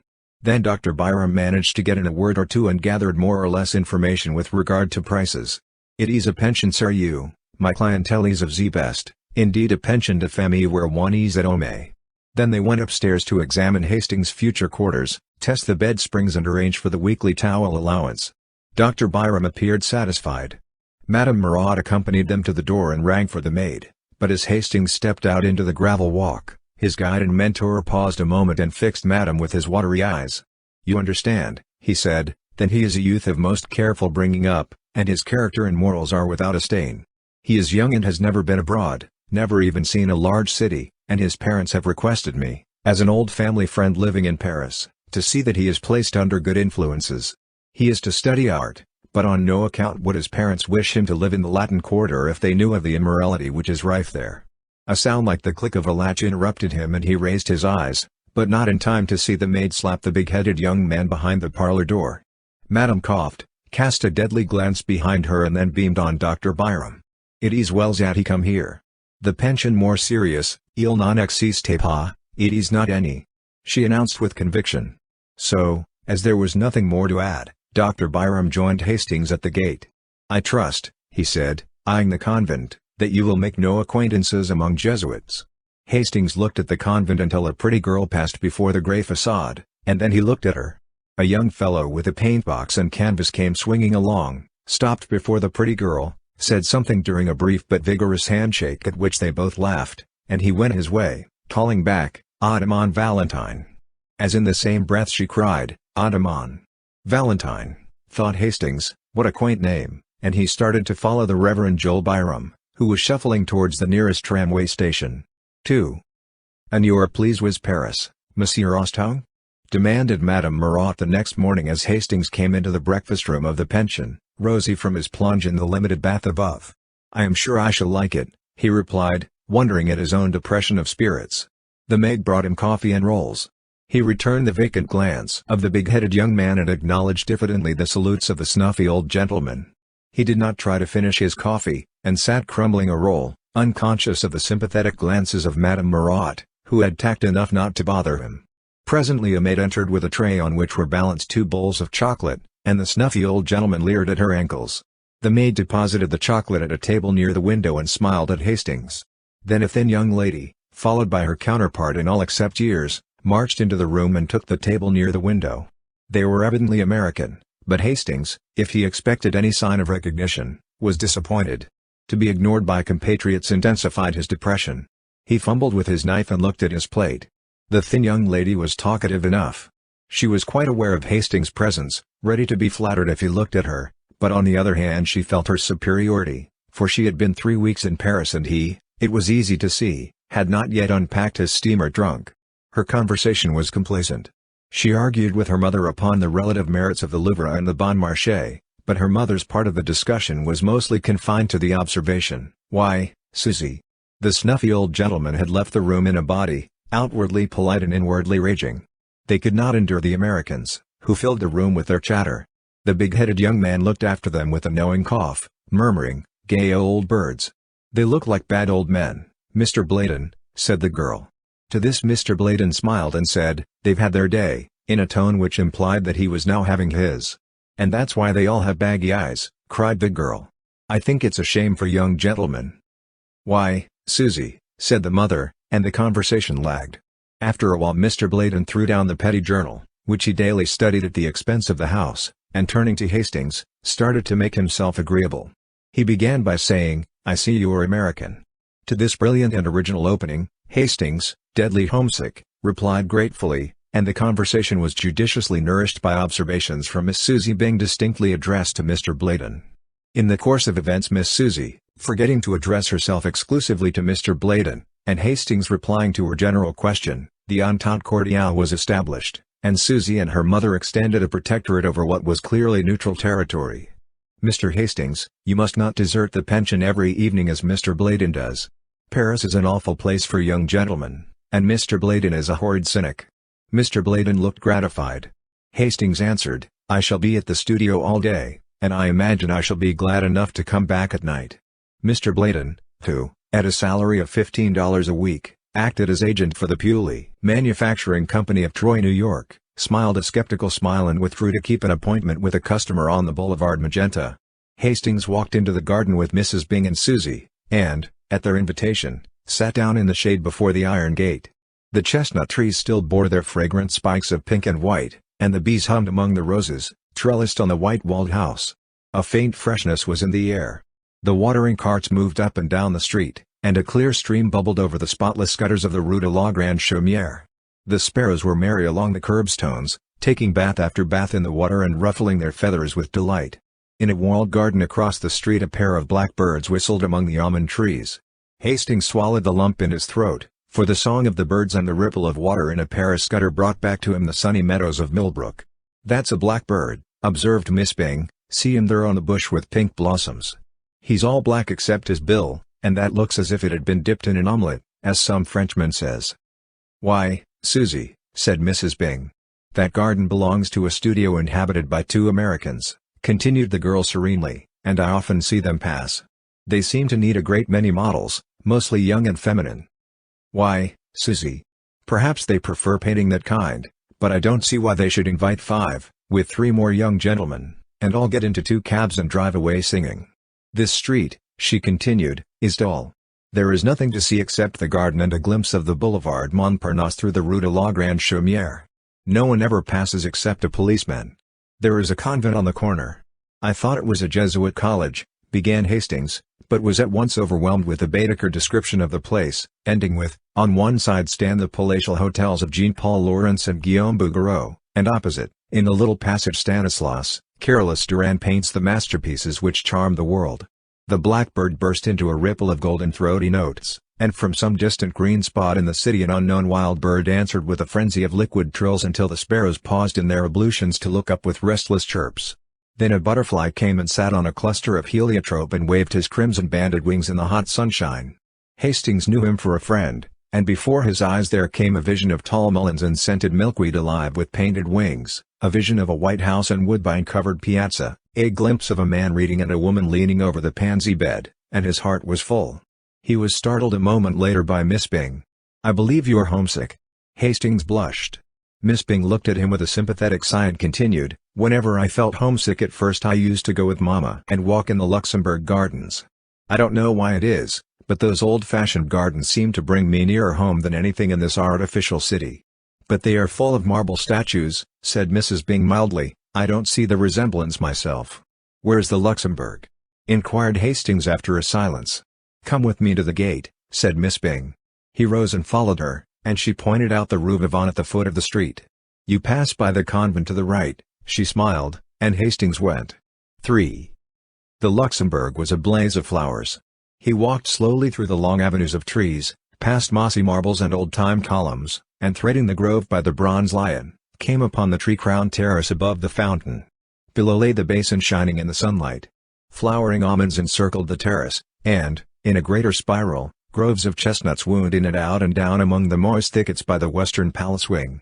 At one end of the avenue of trees the observatory rose, its white domes piled up like an eastern mosque. At the other end stood the heavy palace, with every window pane ablaze in the fierce Sunday of June. Around the fountain, children and white-capped nurses armed with bamboo poles were pushing toy boats, whose sails hung limp in the sunshine. A dark policeman, wearing red epaulets and a dress sword, watched them for a while and then went away to remonstrate with a young man who had unchained his dog. The dog was pleasantly occupied in rubbing grass and dirt into his back while his legs waved into the air. The policeman pointed at the dog. He was speechless with indignation. "Well, Captain," smiled the young fellow. "Well, Monsieur Student," growled the policeman. "What do you come and complain to me for? If you don't chain him I'll take him," shouted the policeman. "What's that to me, mon capitaine? Wah, isn't that bulldog yours? If it was, don't you suppose I'd chain him?" The officer glared for a moment in silence, then deciding that as he was a student he was wicked, grabbed at the dog, who promptly dodged. Around and around the flower beds they raced, and when the officer came too near for comfort, the bulldog cut across a flower bed, which perhaps was not playing fair. The young man was amused, and the dog also seemed to enjoy the exercise. The policeman noticed this and decided to strike at the fountainhead of the evil. He stormed up to the student and said, "As the owner of this public nuisance I arrest you." "But," objected the other, "I disclaim the dog. That was a poser." It was useless to attempt to catch the dog until 3 gardeners lent a hand, but then the dog simply ran away and disappeared in the Rue de Medici. The policeman shambled off to find consolation among the white-capped nurses, and the student, looking at his watch, stood up yawning. Then catching sight of Hastings, he smiled and bowed. Hastings walked over to the marble, laughing. "Why, Clifford," he said, "I didn't recognize you." "It's my mustache," sighed the other. "I sacrificed it to humor a whim of a friend. What do you think of my dog?" "Then he is yours?" cried Hastings. "Of course. It's a pleasant change for him, this playing tag with policemen, but he is known now and I'll have to stop it. He's gone home. He always does when the gardeners take a hand. It's a pity, he's fond of rolling on lawns."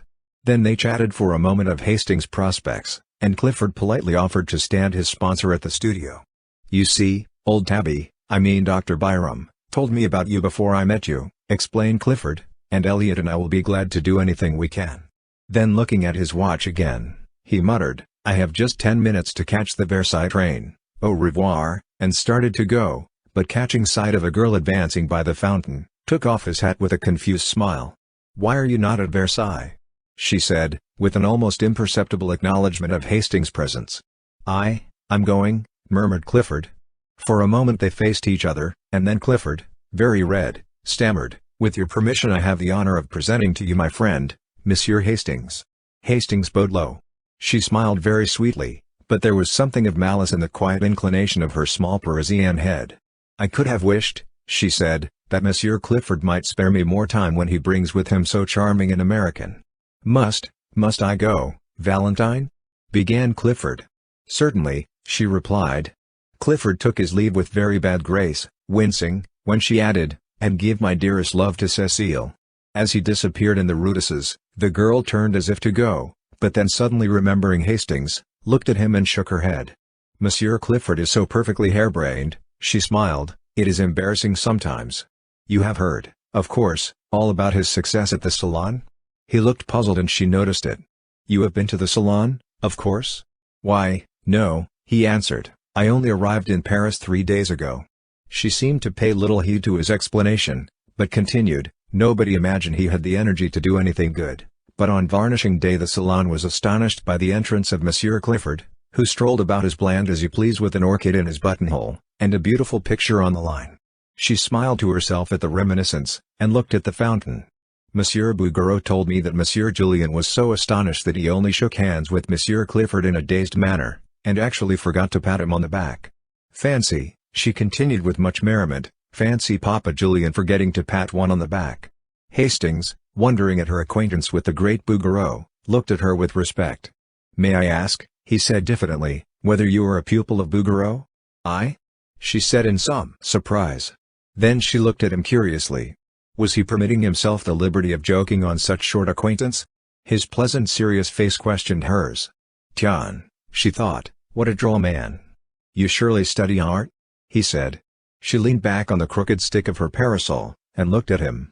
"Why do you think so?" "Because you speak as if you did." "You are making fun of me," she said, "and it is not good taste." She stopped, confused, as he colored to the roots of his hair. "How long have you been in Paris?" she said at length. 3 days, he replied gravely. But, surely you are not a nouveau. You speak French too well." Then after a pause, "Really, are you a nouveau?" "I am," he said. She sat down on the marble bench lately occupied by Clifford, and tilting her parasol over her small head looked at him. "I don't believe it." He felt the compliment, and for a moment hesitated to declare himself one of the despised. Then mustering up his courage, he told her how new and green he was, and all with a frankness which made her blue eyes open very wide and her lips part in the sweetest of smiles. "You have never seen a studio?" "Never." "Nor a model?" "No." "How funny," she said solemnly. Then they both laughed. "And you," he said, "have seen studios?" "Hundreds." "And models?" "Millions." "And you know Bouguereau?" "Yes, and Henner, and Constant and Lawrence, and Pavie de Chavannes and Dignon and Courtois, and all the rest of them. And yet you say you are not an artist." "Pardon," she said gravely, "did I say I was not? Won't you tell me?" He hesitated. At first she looked at him, shaking her head and smiling, then of a sudden her eyes fell and she began tracing figures with her parasol in the gravel at her feet. Hastings had taken a place on the seat, and now, with his elbows on his knees, sat watching the spray drifting above the fountain jet. A small boy, dressed as a sailor, stood poking his yacht and crying, "I won't go home. I won't go home." His nurse raised her hands to heaven. Just like a little American boy, thought Hastings, and a pang of homesickness shot through him. Presently the nurse captured the boat, and the small boy stood at bay. "Monsieur René, when you decide to come here you may have your boat." The boy backed away scowling. "Give me my boat, I say," he cried, "and don't call me René, for my name's Randall and you know it." "Hello," said Hastings, "Randall? That's English." "I am American," announced the boy in perfectly good English, turning to look at Hastings, "and she's such a fool she calls me René because Mama calls me Ranny." Here he dodged the exasperated nurse and took up his station behind Hastings, who laughed, and catching him around the waist lifted him into his lap. "One of my countrymen," he said to the girl beside him. He smiled while he spoke, but there was a queer feeling in his throat. "Don't you see the stars and stripes on my yacht?" demanded Randall. Sure enough, the American colors hung limply under the nurse's arm. "Oh," cried the girl, "he is charming," and impulsively stooped to kiss him. But the infant Randall wriggled out of Hastings' arms, and his nurse pounced upon him with an angry glance at the girl. She reddened and then bit her lips as the nurse, with eyes still fixed on her, dragged the child away and ostentatiously wiped his lips with her handkerchief. Then she stole a look at Hastings and bit her lip again. "What an ill-tempered woman," he said. "In America, most nurses are flattered when people kiss their children." For an instant she tipped the parasol to hide her face, then closed it with a snap and looked at him defiantly. "Do you think it's strange that she objected?" "Why not?" he said in surprise. Again she looked at him with quick searching eyes. His eyes were clear and bright, and he smiled back, repeating, "Why not?" "You are droll," she murmured, bending her head. "Why?" But she made no answer, and sat silent, tracing curves and circles in the dust with her parasol. After a while he said, "I am glad to see that young people have so much liberty here. I understood that the French were not at all like us. You know, in America, or at least where I live in Millbrook, girls have every liberty, go out alone and receive their friends alone, and I was afraid I should miss it here. But I see how it is now, and I am glad I was mistaken." She raised her eyes to his and kept them there. He continued pleasantly, "Since I have sat here I have seen a lot of pretty girls walking alone on the terrace there, and then you were alone too.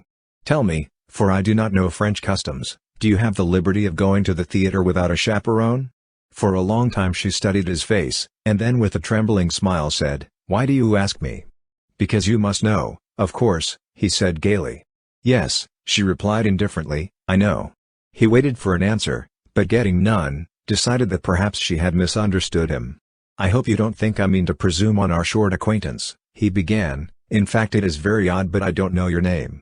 When Mr. Clifford presented me he only mentioned mine. Is that the custom in France?" "It is the custom in the Latin Quarter," she said with a queer light in her eyes. Then suddenly she began talking almost feverishly. "You must know, Monsieur Hastings, that we're all en Poussin's gene here in the Latin Quarter. We are very bohemian, and etiquette and ceremony are out of place. It was for that Monsieur Clifford presented you to me with small ceremony, and left us together with less, only for that, and I am his friend, and I have many friends in the Latin Quarter, and we all know each other very well, and I am not studying art, but what?" he said, bewildered. "I shall not tell you, it is a secret," she said with an uncertain smile. On both cheeks a pink spot was burning, and her eyes were very bright. Then in a moment her face fell. "Do you know Monsieur Clifford very intimately?" "Not very." After a while she turned to him, grave and a little pale. "My name is Valentine, Valentine Dissot. Might I ask a service of you on such very short acquaintance?" "Oh," he cried, "I should be honored." "It is only this," she said gently, "it is not much. Promise me not to speak to Monsieur Clifford about me. Promise me that you will speak to no one about me." "I promise," he said, greatly puzzled. She laughed nervously. "I wish to remain a mystery. It is a caprice."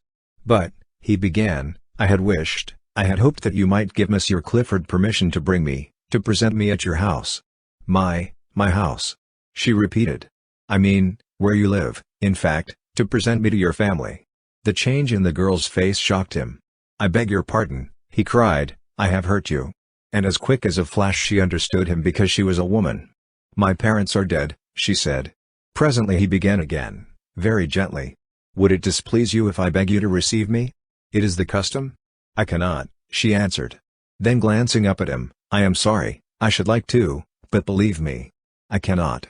He bowed seriously and looked vaguely uneasy. "It isn't because I don't wish to. I like you, you are very kind to me." "Kind?" he cried, surprised and puzzled. "I like you," she said slowly, "and we will see each other sometimes if you will. At friends' houses." "No, not at friends' houses." "Where?" "Here," she said with defiant eyes. "Why," he cried, "in Paris you are much more liberal in your views than we are." She looked at him curiously. "Yes, we are very bohemian. I think it is charming," he declared. "You see, we shall be in the best of society," she ventured timidly, with a pretty gesture toward the statues of the dead queens, ranged in stately ranks above the terrace. He looked at her, delighted, and she brightened at the success of her innocent little pleasantry. "Indeed," she smiled, "I shall be well chaperoned, because you see we are under the protection of the gods themselves. Look, there are Apollo, and Juno, and Venus, on their pedestals," counting them on her small gloved fingers, "and Ceres, Hercules, but I can't make out." Hastings turned to look up at the winged god under whose shadow they were seated. "Why, it's love," he said. 4. "There is a nouveau here," drawled Lafette, leaning around his easel and addressing his friend Bowles. "There is a nouveau here who is so tender and green and appetizing that heaven help him if he should fall into a salad bowl." "Hayseed?" inquired Bowles, plastering in a background with a broken palette knife and squinting at the effect with approval. "Yes, sweet Uncle Oshkosh, and how he ever grew up among the daisies and escaped the cows, heaven alone knows." Bowles rubbed his thumb across the outlines of his study to throw in a little atmosphere, as he said, glared at the model, pulled at his pipe and finding it out struck a match on his neighbor's back to relight it. "His name," continued Lafette, hurling a bit of bread at the hat-rack, "his name is Hastings. He is a berry. He knows no more about the world," and here Mr. Lafette's face spoke volumes for his own knowledge of that planet, "than a maiden cat on its first moonlight stroll." Bowles, now having succeeded in lighting his pipe, repeated the thumb touch on the other edge of the study and said, "Ah. Yes," continued his friend, "and would you imagine it, he seems to think that everything here goes on as it does in his little backwoods ranch at home, talks about the pretty girls who walk alone in the street, says how sensible it is, and how French parents are misrepresented in America, says that for his part he finds French girls, and he confessed to only knowing one, as jolly as American girls. I tried to set him right, tried to give him a pointer as to what sort of ladies walk about alone or with students, and he was either too stupid or too innocent to catch on. Then I gave it to him straight, and he said I was a vile-minded fool and marched off." "Did you assist him with your shoe?" inquired Bowles, languidly interested. "Well, no. He called you a vile-minded fool." "He was correct," said Clifford from his easel in front.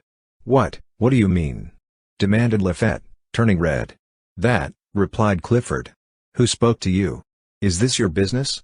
sneered Bowles, but nearly lost his balance as Clifford swung about and eyed him. "Yes," he said slowly, "it's my business." No one spoke for some time. Then Clifford sang out, "I say, Hastings." And when Hastings left his easel and came around, he nodded toward the astonished Lafette. "This man has been disagreeable to you, and I want to tell you that any time you feel inclined to kick him, why, I will hold the other creature." Hastings, embarrassed, said, "Why no, I don't agree with his ideas, nothing more." Clifford said naturally, and slipping his arm through Hastings, strolled about with him, and introduced him to several of his own friends, at which all the nouveaux opened their eyes with envy, and the studio were given to understand that Hastings, although prepared to do menial work as the latest nouveau, was already within the charmed circle of the old, respected and feared, the truly great.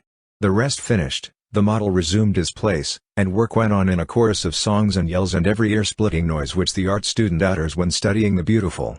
5 o'clock struck, the model yawned, stretched and climbed into his trousers, and the noisy contents of 6 studios crowded through the hall and down into the street. 10 minutes later, Hastings found himself on top of a Montrouge tram, and shortly afterward was joined by Clifford. They climbed down at the Rue Gay-Lussac. "I always stop here," observed Clifford. "I like the walk through the Luxembourg." "By the way," said Hastings, "how can I call on you when I don't know where you live?" "Why, I live opposite you." "What, the studio in the garden where the almond trees are and the blackbirds?" "Exactly," said Clifford. "I'm with my friend Elliot." Hastings thought of the description of the 2 American artists which he had heard from Miss Susie Bing, and looked blank. Clifford continued, "Perhaps you had better let me know when you think of coming so that I will be sure to be there," he ended rather lamely. "I shouldn't care to meet any of your model friends there," said Hastings, smiling. "You know, my ideas are rather straight-laced, I suppose you would say, puritanical. I shouldn't enjoy it and wouldn't know how to behave."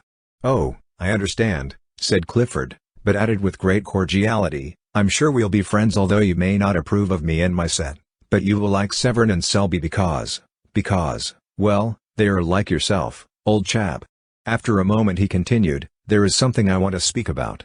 You see, when I introduced you, last week, in the Luxembourg, to Valentine—" "Not a word," cried Hastings, smiling, "you must not tell me a word of her." "Why?" "No, not a word," he said gaily. "I insist. Promise me upon your honor you will not speak of her until I give you permission. Promise." "I promise," said Clifford, amazed. "She is a charming girl, we had such a delightful chat after you left, and I thank you for presenting me, but not another word about her until I give you permission." "Oh," murmured Clifford. "Remember your promise," he smiled, as he turned into his gateway. Clifford strolled across the street and, traversing the ivy-covered alley, entered his garden. He felt for his studio key, muttering, I wonder, but of course he doesn't." He entered the hallway, and fitting the key into the door, stood staring at the 2 cards tacked over the panels. Foxhall Clifford. Richard Osborne Elliot. Why the devil doesn't he want me to speak of her? He opened the door, and, discouraging the caresses of 2 brindle bulldogs, sank down on the sofa. Elliot sat smoking and sketching with a piece of charcoal by the window. "Hello," he said without looking around. Clifford gazed absently at the back of his head, murmuring, I'm afraid that man is too innocent." "I say, Elliot," he said, at last, "Hastings, you know the chap that old Tabby Byram came around here to tell us about, the day you had to hide Colette in the armoire?" "Yes, what's up?" "Oh, nothing. He's a brick." "Yes," said Elliot, without enthusiasm. "Don't you think so?" demanded Clifford. "Why yes, but he is going to have a tough time when some of his illusions are dispelled. More shame to those who dispel 'em. Yes, wait until he comes to pay his call on us, unexpectedly, of course." Clifford looked virtuous and lighted a cigar. "I was just going to say," he observed, "that I have asked him not to come without letting us know, so I can postpone any orgy you may have intended." "Ah," cried Elliot indignantly, "I suppose you put it to him in that way." "Not exactly," grinned Clifford. Then more seriously, "I don't want anything to occur here to bother him. He's a brick, and it's a pity we can't be more like him." "I am," observed Elliot complacently, "only living with you." "Listen," cried the other. "I have managed to put my foot in it in great style. Do you know what I've done? Well, the first time I met him in the street, or rather, it was in the Luxembourg, I introduced him to Valentine. Did he object?" "Believe me," said Clifford, solemnly, "this rustic Hastings has no more idea that Valentine is Valentine, than he has that he himself is a beautiful example of moral decency in a quarter where morals are as rare as elephants. I heard enough in a conversation between that blackguard Lawford and the little immoral eruption, Bulls, to open my eyes. I tell you Hastings is a trump. He's a healthy, clean-minded young fellow, bred in a small country village, brought up with the idea that saloons are way stations to hell, and as for women—" "Well?" demanded Elliot. "Well," said Clifford, "his idea of the dangerous woman is probably a painted Jezebel." "Probably," replied the other. "He's a trump," said Clifford, "and if he swears the world is as good and pure as his own heart, I'll swear he's right. Elliot rubbed his charcoal on his file to get a point and turned to his sketch saying, he will never hear any pessimism from Richard Osborne E. He's a lesson to me, said Clifford. Then he unfolded a small perfumed note, written on rose-colored paper, which had been lying on the table before him. He read it, smiled, whistled a bar or two for Miss Elliot, and sat down to answer it on his best cream-laid notepaper. When it was written and sealed, he picked up his stick and marched up and down the studio 2 or 3 times, whistling. "Going out?" inquired the other, without turning. "Yes," he said, but lingered a moment over Elliot's shoulder, watching him pick out the lights in his sketch with a bit of bread. "Tomorrow is Sunday," he observed after a moment's silence. "Well?" inquired Elliot. "Have you seen Colette?" "No, I will tonight. She and Roden and Jacqueline are coming to Boulogne. I suppose you and Cecile will be there?" "Well, no," replied Clifford. "Cecile dines at home tonight, and I had an idea of going to Mignon's." Elliot looked at him with disapproval. "You can make all the arrangements for La Roche without me," he continued, avoiding Elliot's eyes. "What are you up to now?" "Nothing," protested Clifford. "Don't tell me," replied his chum, with scorn. "Fellows don't rush off to Mignon's when the set dine at Boulogne. Who is it now? But no, I won't ask that, what's the use?" Then he lifted up his voice in complaint and beat upon the table with his pipe. "What's the use of ever trying to keep track of you? What will Cecile say? Oh, yes, what will she say? It's a pity you can't be constant 2 months, yes, by Jove. And the quarter is indulgent, but you abuse its good nature and mine too." Presently he arose, and jamming his hat on his head, marched to the door. "Heaven alone knows why anyone puts up with your antics, but they all do, and so do I. If I were Cecile or any of the other pretty fools after whom you have toddled and will, in all human probabilities, continue to toddle, I say, if I were Cecile I'd spank you. Now I'm going to Boulogne, and as usual I shall make excuses for you and arrange the affair, and I don't care a continental where you are going, but, by the skull of the studio skeleton, if you don't turn up tomorrow with your sketching kit under one arm and Cecile under the other, if you don't turn up in good shape, I'm done with you, and the rest can think what they please. Good night." Clifford said good night with as pleasant a smile as he could muster, and then sat down with his eyes on the door.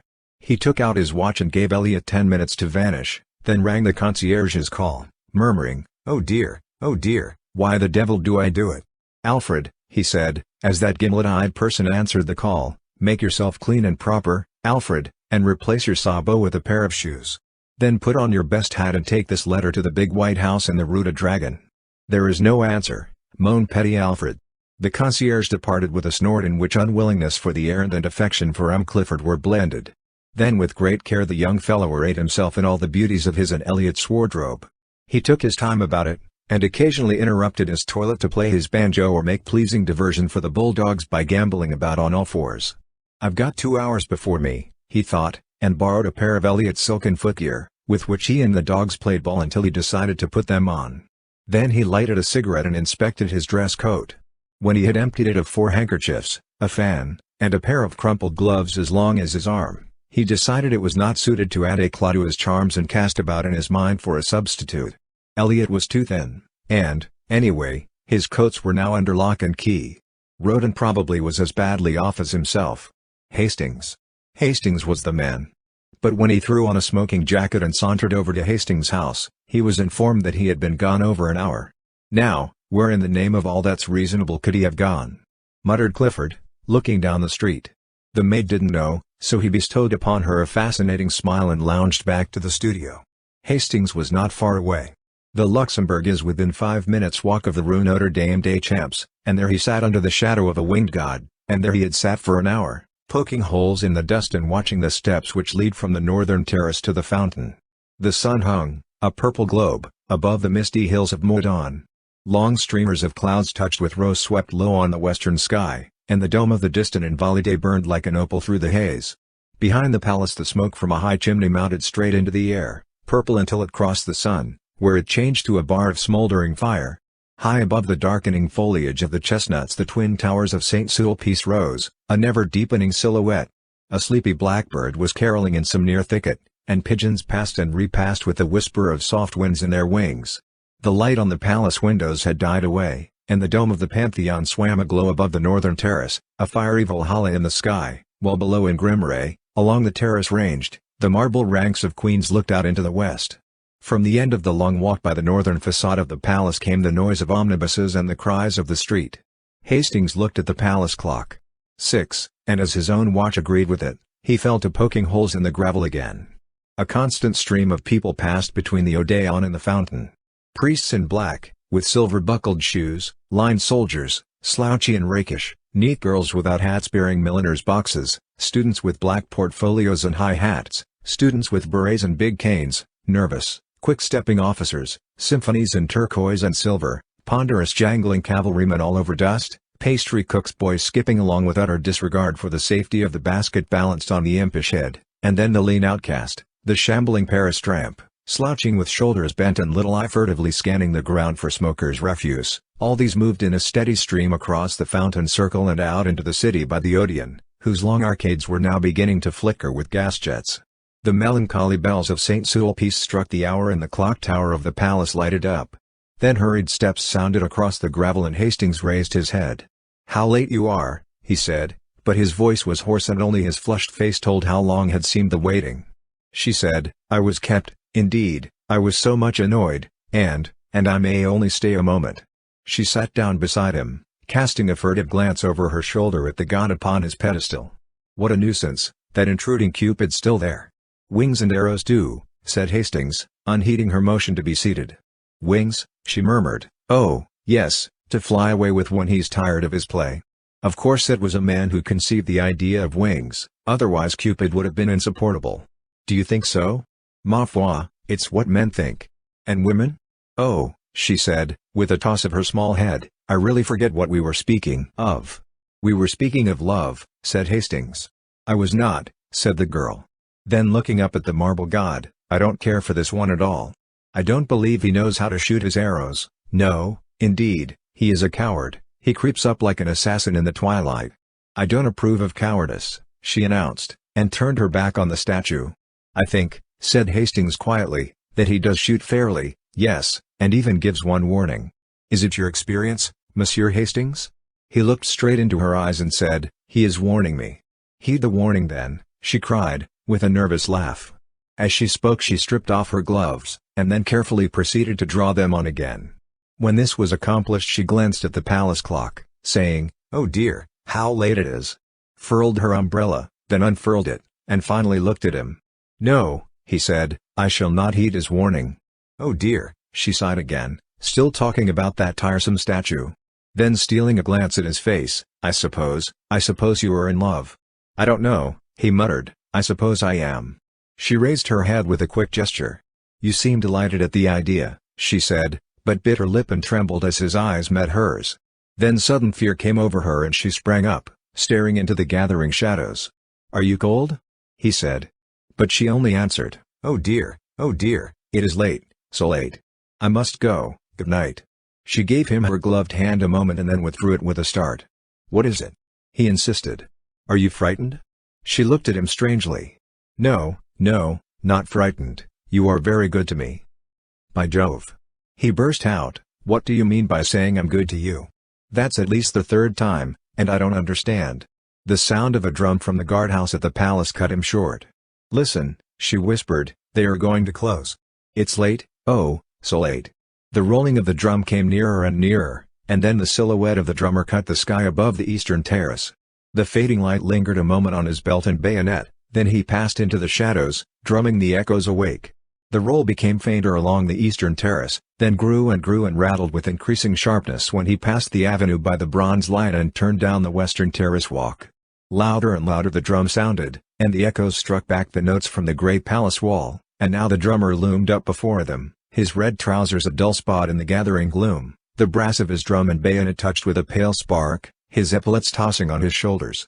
He passed leaving the crash of the drum in their ears, and far into the alley of trees they saw his little tin cup shining on his haversack. Then the sentinels began the monotonous cry, "En ferme! En ferme!" And the bugle blew from the barracks in the Rue de Tournon.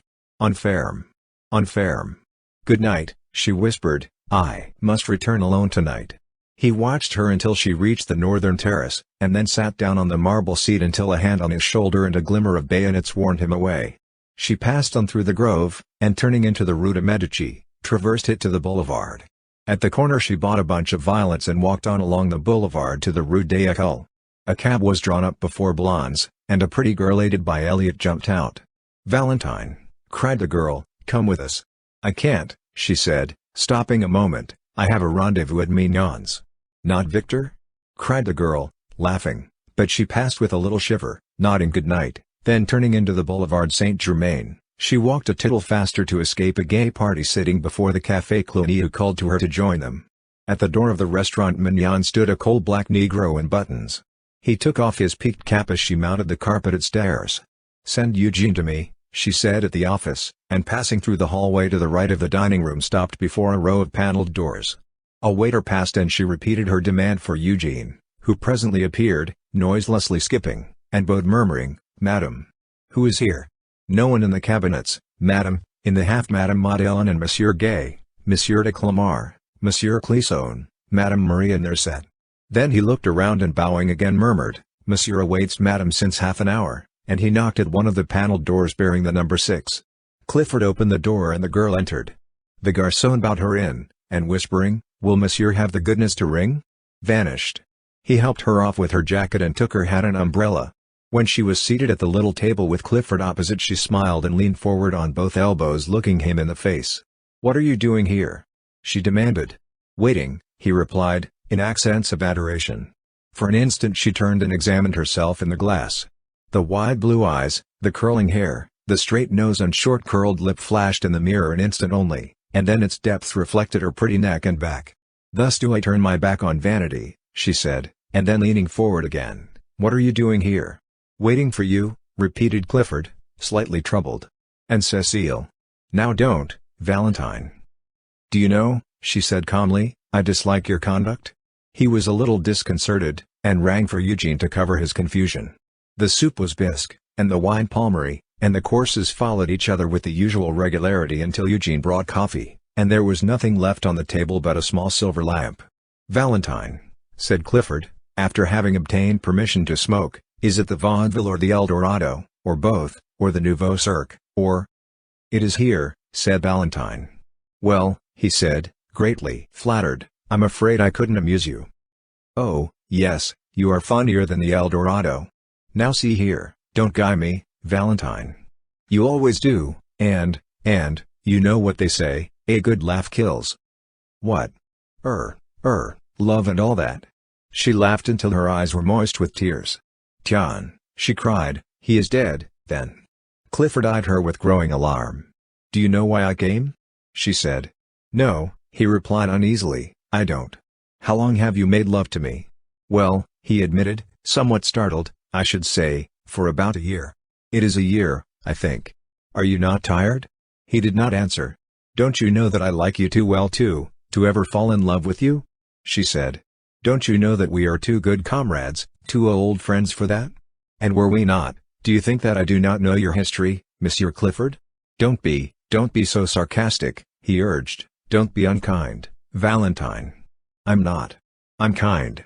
I'm very kind, to you and to Cecile. Cecile is tired of me." "I hope she is," said the girl, "for she deserves a better fate. Tiens, do you know your reputation in the quarter?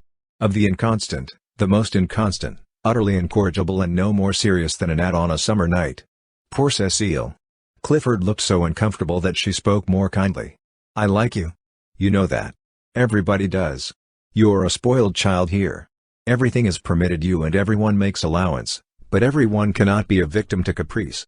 "Caprice," he cried. "By Jove, if the girls of the Latin Quarter are not capricious." Never mind about that. You must not sit in judgment, you of all men. Why are you here tonight?" "Oh," she cried, "I will tell you why. Monsieur receives a little note, he sends a little answer, he dresses in his conquering raiment." "I don't," said Clifford, very red. "You do, and it becomes you," she retorted with a faint smile. Then again, very quietly, "I am in your power, but I know I am in the power of a friend. I have come to acknowledge it to you here, and it is because of that I am here to beg of you, a favor." Clifford opened his eyes, but said nothing. "I am in great distress of mind. It is Monsieur Hastings." "Well?" said Clifford, in some astonishment. "I want to ask you," she continued in a low voice, "I want to ask you to In case you should speak of me before him, not to say, not to say. I shall not speak of you to him, he said quietly. Can you prevent others? I might if I was present. May I ask why? That is not fair, she murmured. You know how he considers me, as he considers every woman. You know how different he is from you and the rest. I have never seen a man, such a man as Monsieur Hastings. He let his cigarette go out unnoticed. I am almost afraid of him, afraid he should know, what we all are in the quarter. Oh, I do not wish him to know. I do not wish him to turn from me, to cease from speaking to me as he does. You and the rest cannot know what it has been to me. I could not believe him, I could not believe he was so good and noble. I do not wish him to know, so soon. He will find out, sooner or later, he will find out for himself, and then he will turn away from me. Why, she cried passionately, why should he turn from me and not from you? Clifford, much embarrassed, eyed his cigarette. The girl rose, very white. He is your friend, you have a right to warn him. He is my friend, he said at length. They looked at each other in silence. Then she cried, by all that I hold to me most sacred, you need not warn him. I shall trust your word, he said pleasantly. The month passed quickly for Hastings, and left few definite impressions after it. It did leave some, however.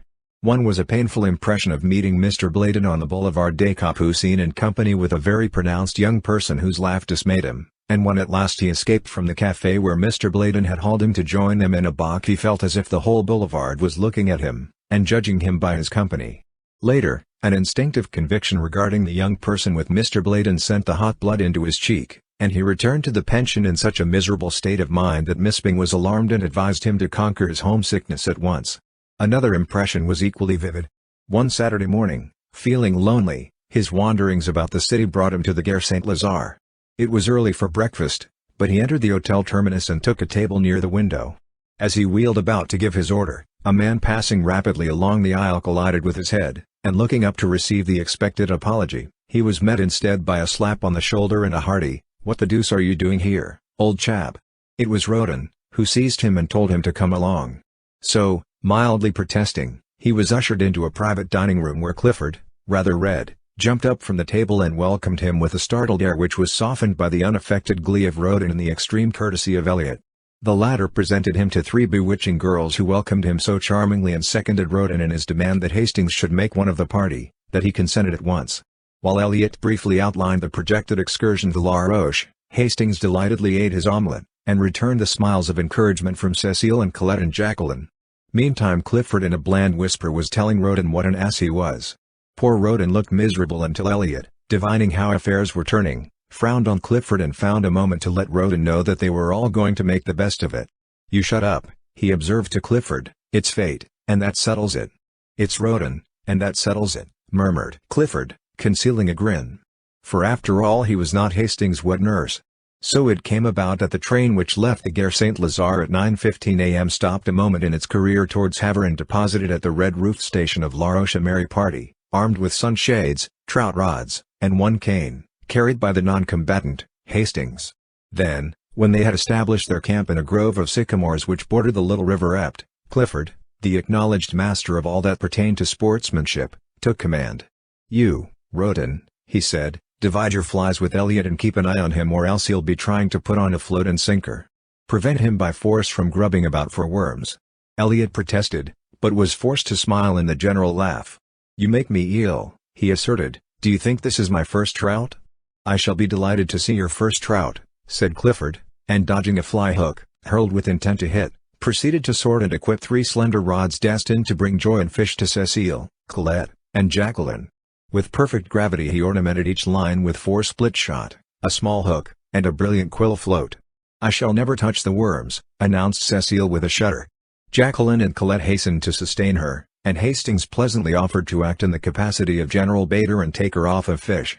But Cecile, doubtless fascinated by the gaudy flies in Clifford's book, decided to accept lessons from him in the true art, and presently disappeared up the Epte with Clifford in tow.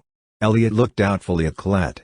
"I prefer gudgeons," said that damsel with decision, "and you and Monsieur Roden may go away when you please, may they not, Jacqueline?"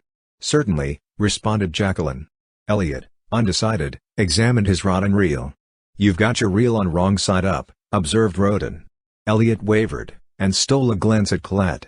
I have almost decided not to flip the flies about just now," he began.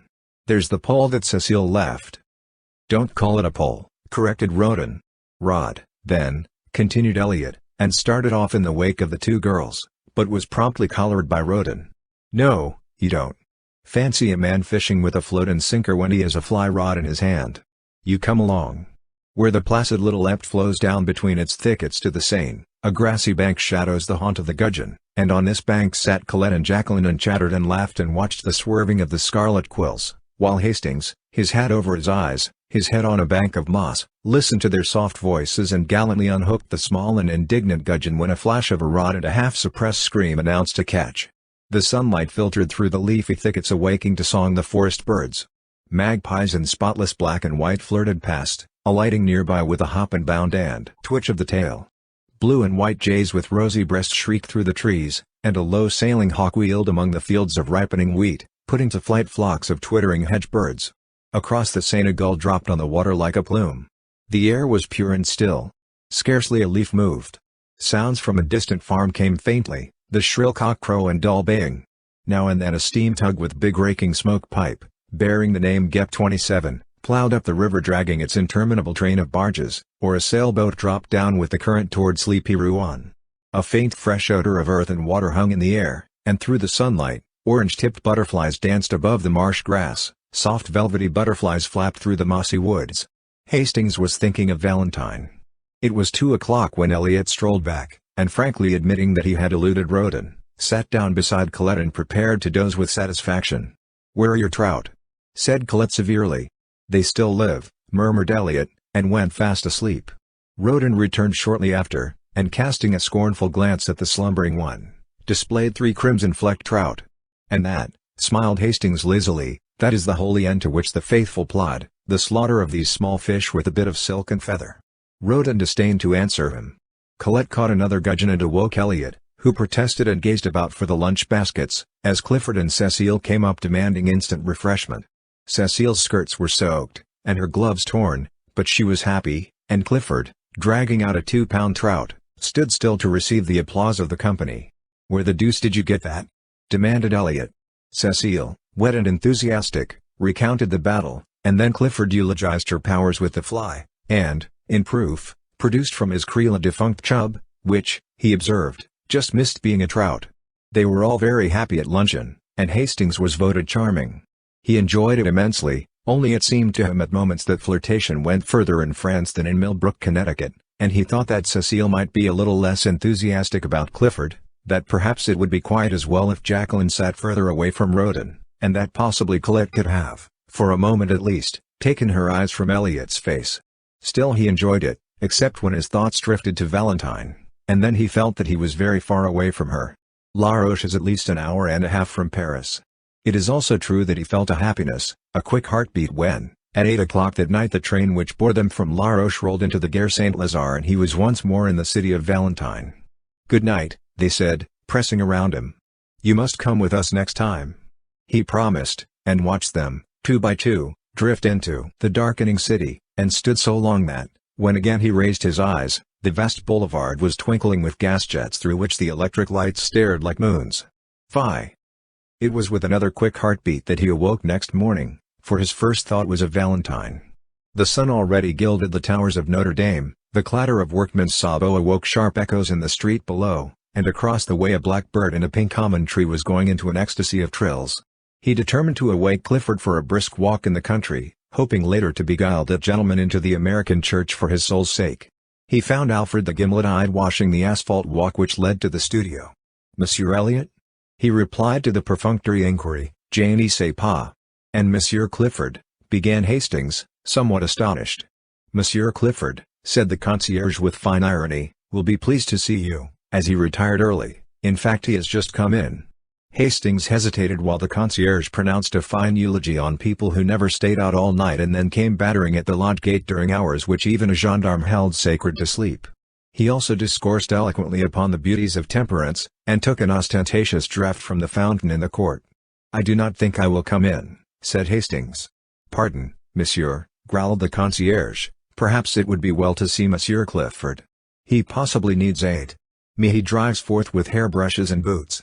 It is a mercy if he has not set fire to something with his candle. Hastings hesitated for an instant, but swallowing his dislike of such a mission, walked slowly through the ivy-covered alley and across the inner garden to the studio. He knocked. Perfect silence.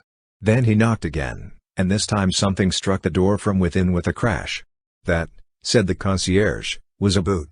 He fitted his duplicate key into the lock and ushered Hastings in. Clifford, in disordered evening dress, sat on the rug in the middle of the room. He held in his hand a shoe, and did not appear astonished to see Hastings. "Good morning, do you use Pear's soap?" he inquired with a vague wave of his hand and a vaguer smile. Hastings' heart sank. "For heaven's sake," he said, "Clifford, go to bed. Not while that Alfred pokes his shaggy head in here and I have a shoe left." Hastings blew out the candle, picked up Clifford's hat and cane, and said, with an emotion he could not conceal, "This is terrible, Clifford. I never knew you did this sort of thing." "Well, I do," said Clifford. "Where is Elliot?" "Old chap," returned Clifford, becoming maudlin. "Providence which feeds, sparrows and that sort of thing watcheth over the intemperate wanderer." "Where is Elliot?" But Clifford only wagged his head and waved his arm about. "He's out there, somewhere about." Then suddenly feeling a desire to see his missing chum, lifted up his voice and howled for him. Hastings, thoroughly shocked, sat down on the lounge without a word. Presently, after shedding several scalding tears, Clifford brightened up and rose with great precaution. "Old chap," he observed, "do you want to see a miracle? Well, here goes. I'm going to begin." He paused, beaming at vacancy. Miracle," he repeated. Hastings supposed he was alluding to the miracle of his keeping his balance, and said nothing. "I'm going to bed," he announced. "Poor old Clifford's going to bed, and that's her miracle." And he did with a nice calculation of distance and equilibrium which would have wrung enthusiastic yells of applause from Elliot had he been there to assist en connoisseur. But he was not. He had not yet reached the studio. He was on his way, however, and smiled with magnificent condescension on Hastings, who, half an hour later, found him reclining upon a bench in the Luxembourg. He permitted himself to be aroused, dusted and escorted to the gate. Here, however, he refused all further assistance, and bestowing a patronizing bow upon Hastings, steered a tolerably true course for the Rue Vavon. Hastings watched him out of sight, and then slowly retraced his steps toward the fountain. At first he felt gloomy and depressed, but gradually the clear air of the morning lifted the pressure from his heart, and he sat down on the marble seat under the shadow of the winged god. The air was fresh and sweet with perfume from the orange flowers. Everywhere pigeons were bathing, dashing the water over their iris-hued breasts, flashing in and out of the spray or nestling almost to the neck along the polished basin. The sparrows, too, were abroad in force, soaking their dust-colored feathers in the limpid pool and chirping with might and main. Under the sycamores which surrounded the duck pond opposite the fountain of Marie de Medici, the waterfowl cropped the herbage, or waddled in rows down the bank to embark on some solemn aimless cruise. Butterflies, somewhat lame from a chilly night's repose under the lilac leaves, crawled over and over the white phlox, or took a rheumatic flight toward some sun-warmed shrub. The bees were already busy among the heliotrope, and one or two gray flies with brick-colored eyes sat in a spot of sunlight beside the marble seat, or chased each other about, only to return again to the spot of sunshine and rub their forelegs, exulting. The sentries paced briskly before the painted boxes, pausing at times to look toward the guardhouse for their relief. They came at last. With a shuffle of feet and click of bayonets, the word was passed, the relief fell out, and away they went, crunch, crunch, across the gravel. A mellow chime floated from the clock tower of the palace, the deep bell of St. Sulpice echoed the stroke. Hastings sat dreaming in the shadow of the god, and while he mused somebody came and sat down beside him. At first he did not raise his head. It was only when she spoke that he sprang up. "You? At this hour?" "I was restless, I could not sleep." Then in a low, happy voice, "And you? At this hour?" I slept, but the sun awoke me." "I could not sleep," she said, and her eyes seemed, for a moment, touched with an indefinable shadow. Then, smiling, "I am so glad, I seemed to know you were coming. Don't laugh, I believe in dreams." "Did you really dream of my being here?" "I think I was awake when I dreamed it," she admitted. Then for a time they were mute, acknowledging by silence the happiness of being together. And after all their silence was eloquent, for faint smiles, and glances born of their thoughts, crossed and recrossed, until lips moved and words were formed, which seemed almost superfluous. What they said was not very profound.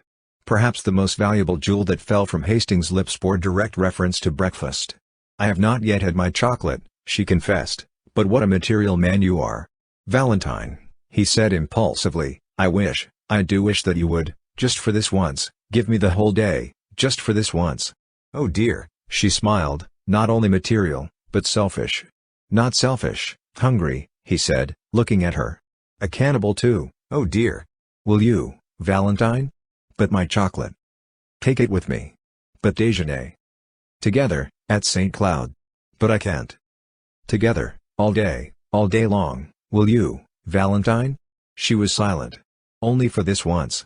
Again that indefinable shadow fell across her eyes, and when it was gone she sighed. "Yes, together, only for this once." "All day?" he said, doubting his happiness. "All day," she smiled, "and oh, I am so hungry." He laughed, enchanted. "What a material young lady it is. On the Boulevard Saint Michel there is a cremerie painted white and blue outside, and neat and clean as a whistle inside. The auburn-haired young woman who speaks French like a native, and rejoices in the name of Murphy, smiled at them as they entered, and tossing a fresh napkin over the zinc tete-a-tete table, whisked before them 2 cups of chocolate and a basket full of crisp, fresh croissants. The primrose-colored pats of butter, each stamped with a shamrock in relief, seemed saturated with the fragrance of Normandy pastures. "How delicious," they said in the same breath, and then laughed at the coincidence. With but a single thought, he began. "How absurd," she cried with cheeks all rosy. "I'm thinking I'd like a croissant." "So am I," he replied triumphant, "that proves it." Then they had a quarrel, she accusing him of behavior unworthy of a child in arms, and he denying it, and bringing counter-charges, until Mademoiselle Murphy laughed in sympathy, and the last croissant was eaten under a flag of truce. Then they rose, and she took his arm with a bright nod to Mile. Murphy, who cried them a merry "Bonjour, madame," "Bonjour, monsieur," and watched them hail a passing cab and drive away. "You. Qui les beau," she sighed, adding after a moment, "Do they be married, I dunno, ma foi ils ont bien l'air." The cab swung around the Rue de Medici, turned into the Rue de Vaugirard, followed it to where it crosses the Rue de Rennes, and taking that noisy thoroughfare, drew up before the Gare Montparnasse. They were just in time for a train and scampered up the stairway and out to the cars as the last note from the starting gong rang through the arched station. The guard slammed the door of their compartment, a whistle sounded, answered by a screech from the locomotive, and the long train glided from the station, faster, faster, and sped out into the morning sunshine. The summer wind blew in their faces from the open window, and sent the soft hair dancing on the girl's forehead. "We have the compartment to ourselves," said Hastings. She leaned against the cushioned window seat, her eyes bright and wide open, her lips parted. The wind lifted her hat, and fluttered the ribbons under her chin. With a quick movement she untied them, and, drawing a long hat pin from her hat, laid it down on the seat beside her. The train was flying. The color surged in her cheeks, and, with each quick-drawn breath, her breath rose and fell under the cluster of lilies at her throat. Trees, houses, ponds, danced past, cut by a mist of telegraph poles. "Faster! Faster!" she cried. His eyes never left her, but hers, wide open, and blue as the summer sky, seemed fixed on something far ahead, something which came no nearer, but fled before them as they fled. Was it the horizon, cut now by the grim fortress on the hill, now by the cross of a country chapel? Was it the summer moon, ghost-like, slipping through the vaguer blue above? "Faster! Faster!" she cried. Her parted lips burned scarlet. The car shook and shivered, and the field streamed by like an emerald torrent. He caught the excitement, and his face glowed. "Oh!" she cried, and with an unconscious movement caught his hand, drawing him to the window beside her. "Look! Lean out with me." He only saw her lips move, her voice was drowned in the roar of a trestle, but his hand closed in hers and he clung to the sill. The wind whistled in their ears. "Not so far out, Valentine, take care," he gasped. Below, through the ties of the trestle, a broad river flashed into view and out again, as the train thundered along a tunnel, and away once more through the freshest of green fields. The wind roared about them. The girl was leaning far out from the window, and he caught her by the waist, crying, "Not too far." But she only murmured, "Faster! Faster! Away out of the city, out of the land, faster, faster! Away out of the world." "What are you saying all to yourself?" he said, but his voice was broken, and the wind whirled it back into his throat. She heard him, and, turning from the window looked down at his arm about her. Then she raised her eyes to his. The car shook and the windows rattled. They were dashing through a forest now, and the sun swept the dewy branches with running flashes of fire. He looked into her troubled eyes, he drew her to him and kissed the half-parted lips, and she cried out, a bitter, hopeless cry, not that, not that. But he held her close and strong, whispering words of honest love and passion, and when she sobbed, not that, I have promised. You must know, I am, not, worthy. In the purity of his own heart her words were, to him, meaningless then, meaningless forever after. Presently her voice ceased, and her head rested on his breast. He leaned against the window, his ears swept by the furious wind, his heart in a joyous tumult. The forest was past, and the sun slipped from behind the trees, flooding the earth again with brightness. She raised her eyes and looked out into the world from the window. Then she began to speak, but her voice was faint, and he bent his head close to hers and listened. I cannot turn from you, I am too weak. You were long ago my master, master of my heart and soul. I have broken my word to one who trusted me, but I have told you all, what matters the rest? He smiled at her innocence and she worshipped his. She spoke again, take me or cast me away, what matters it? Now with a word you can kill me, and it might be easier to die than to look upon happiness as great as mine. He took her in his arms. Hush, what are you saying? Look out at the sunlight, the meadows and the streams. We shall be very happy in so bright a world. She turned to the sunlight. From the window, the world below seemed very fair to her. Trembling with happiness, she sighed, is this the world? Then I have never known it. Nor have I, God forgive me, he murmured. Perhaps it was our gentle Lady of the Fields who forgave them both. Rubric. For let philosopher and doctor preach of what they will and what they will not, each is but one link in an eternal chain that none can slip nor break nor overreach. Crimson nor yellow roses nor the savor of the mounting sea are worth the perfume I adore that clings to thee. The languid-headed lilies tire, the changeless waters weary me. I ache with passionate desire of thine and thee. There are but these things in the world: thy mouth of fire, thy breasts, thy hands, thy hair upcurled, and my desire. One morning at Julian's, a student said to Selby, that is Foxhall Clifford, pointing with his brushes at a young man who sat before an easel, doing nothing. Selby, shy and nervous, walked over and began, my name is Selby, I have just arrived in Paris, and bring a letter of introduction. His voice was lost in the crash of a falling easel, the owner of which promptly assaulted his neighbor, and for a time the noise of battle rolled through the studios of M.M. Boulanger and Lefebvre, presently subsiding into a scuffle on the stairs outside. Selby, apprehensive as to his own reception in the studio, looked at Clifford, who sat serenely watching the fight. It's a little noisy here, said Clifford, but you will like the fellows when you know them. His unaffected manner delighted Selby.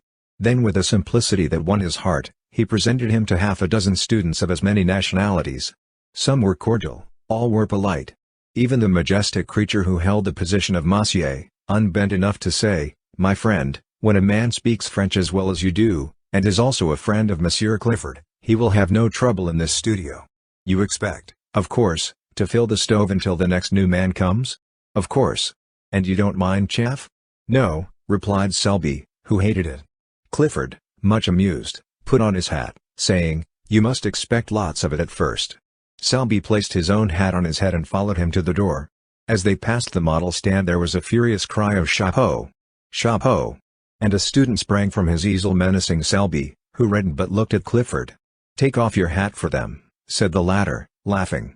A little embarrassed, he turned and saluted the studio. Et moi? Cried the model. You are charming, replied Selby, astonished at his own audacity, but the studio rose as one man, shouting, he has done well. He's all right. While the model, laughing, kissed her hand to him and cried, ah de mon beau jeune homme. All that week Selby worked at the studio unmolested. The French students christened him l'enfant prodigue, which was freely translated, the prodigious infant. The Kid Selby, and Kidby. But the disease soon ran its course from Kidby to kidney, and then naturally to Tidbits, where it was arrested by Clifford's authority and ultimately relapsed to Kid. Wednesday came, and with it M. Boulanger. For 3 hours the students writhed under his biting sarcasms, among the others Clifford, who was informed that he knew even less about a work of art than he did about the art of work. Selby was more fortunate. The professor examined his drawing in silence, looked at him sharply, and passed on with a non-committal gesture. He presently departed arm in arm with Bouguereau, to the relief of Clifford, who was then at liberty to jam his hat on his head and depart. The next day he did not appear, and Selby, who had counted on seeing him at the studio, a thing which he learned later it was vanity to count on, wandered back to the Latin Quarter alone. Paris was still strange and new to him. He was vaguely troubled by its splendor.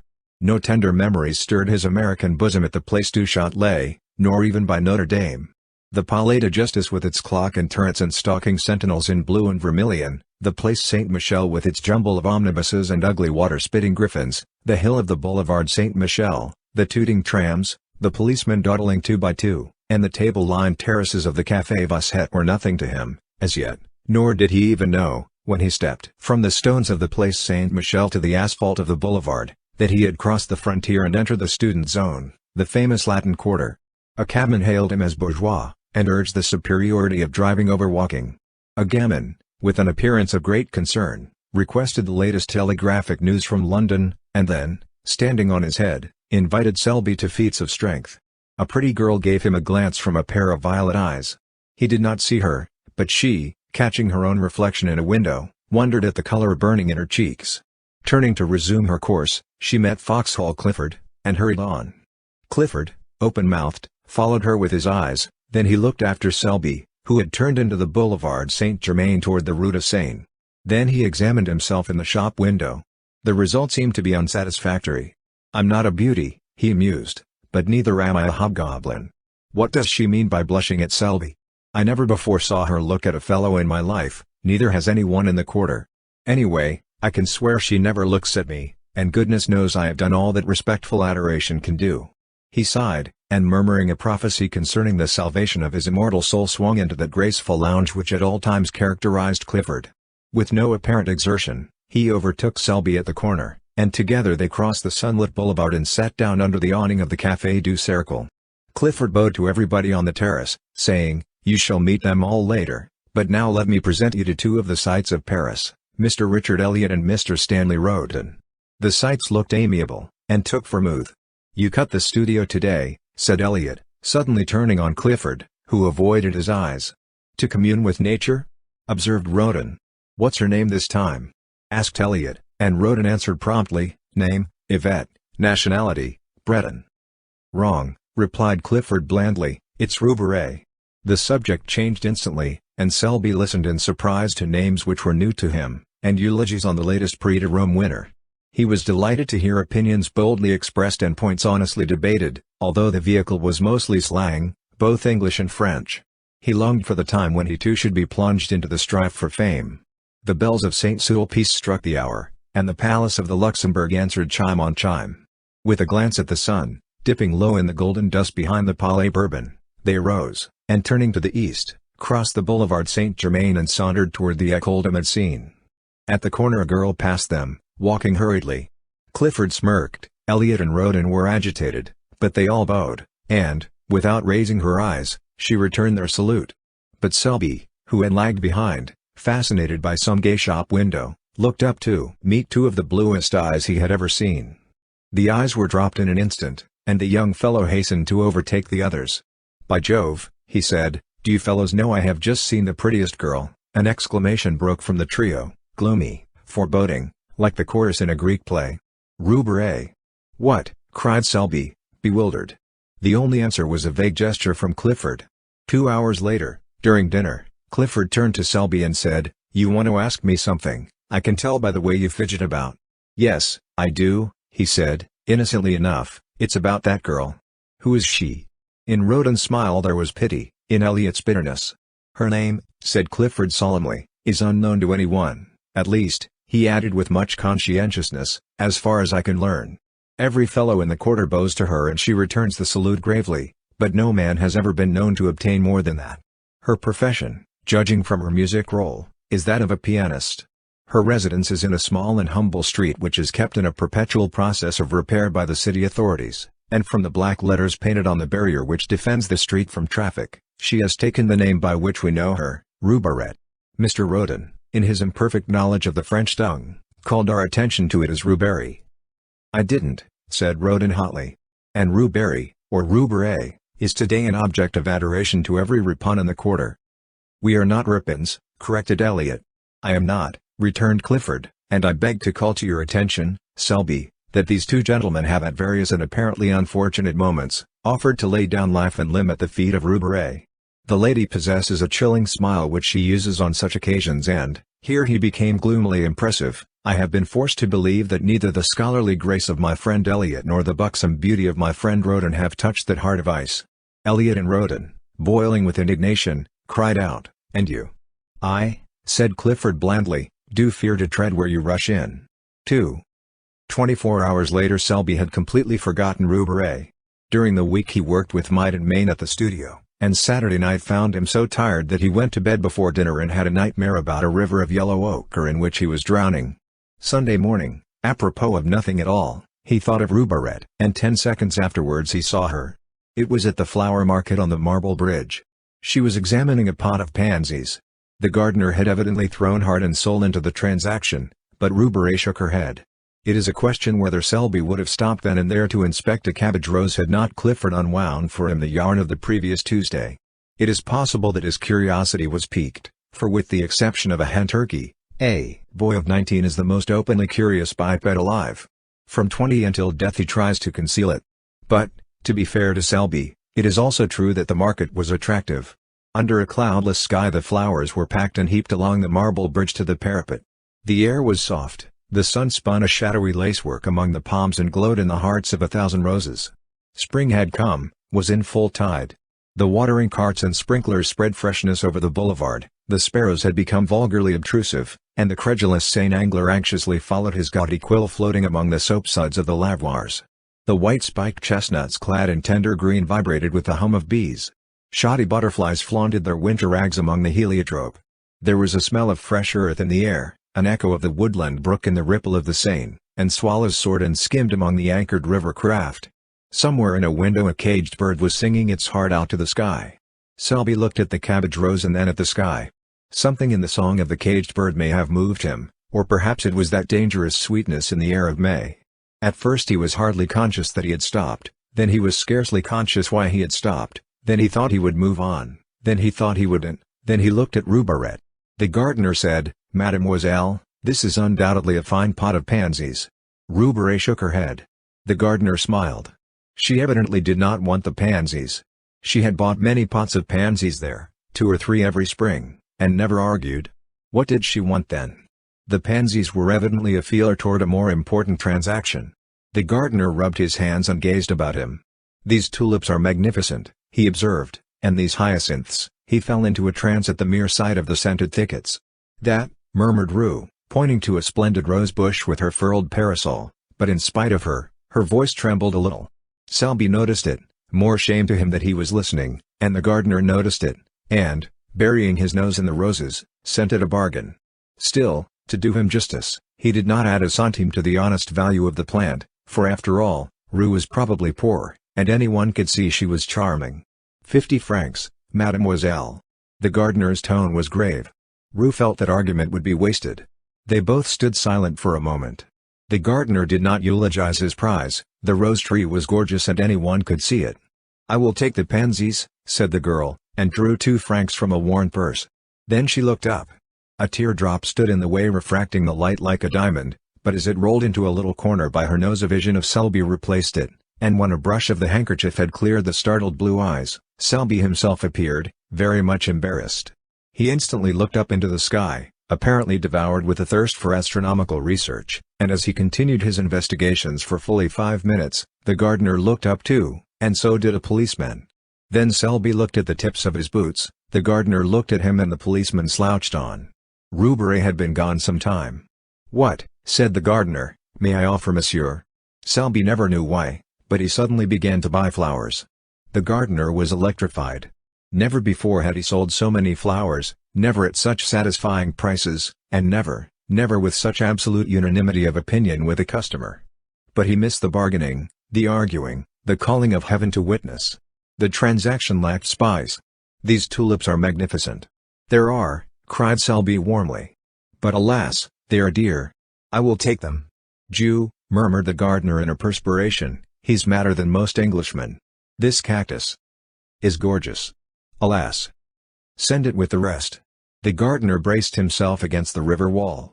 "That splendid rosebush," he began faintly. "That is a beauty. I believe it is 50 francs. He stopped, very red. The gardener relished his confusion.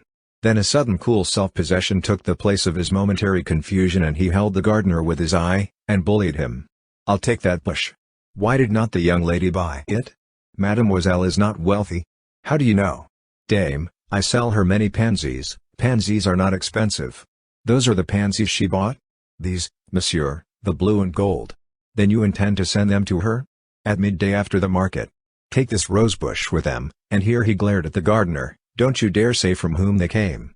The gardener's eyes were like saucers, but Selby, calm and victorious, said, "Send the others to the Hôtel du Sénat, 7 Rue de Tournon. I will leave directions with the concierge."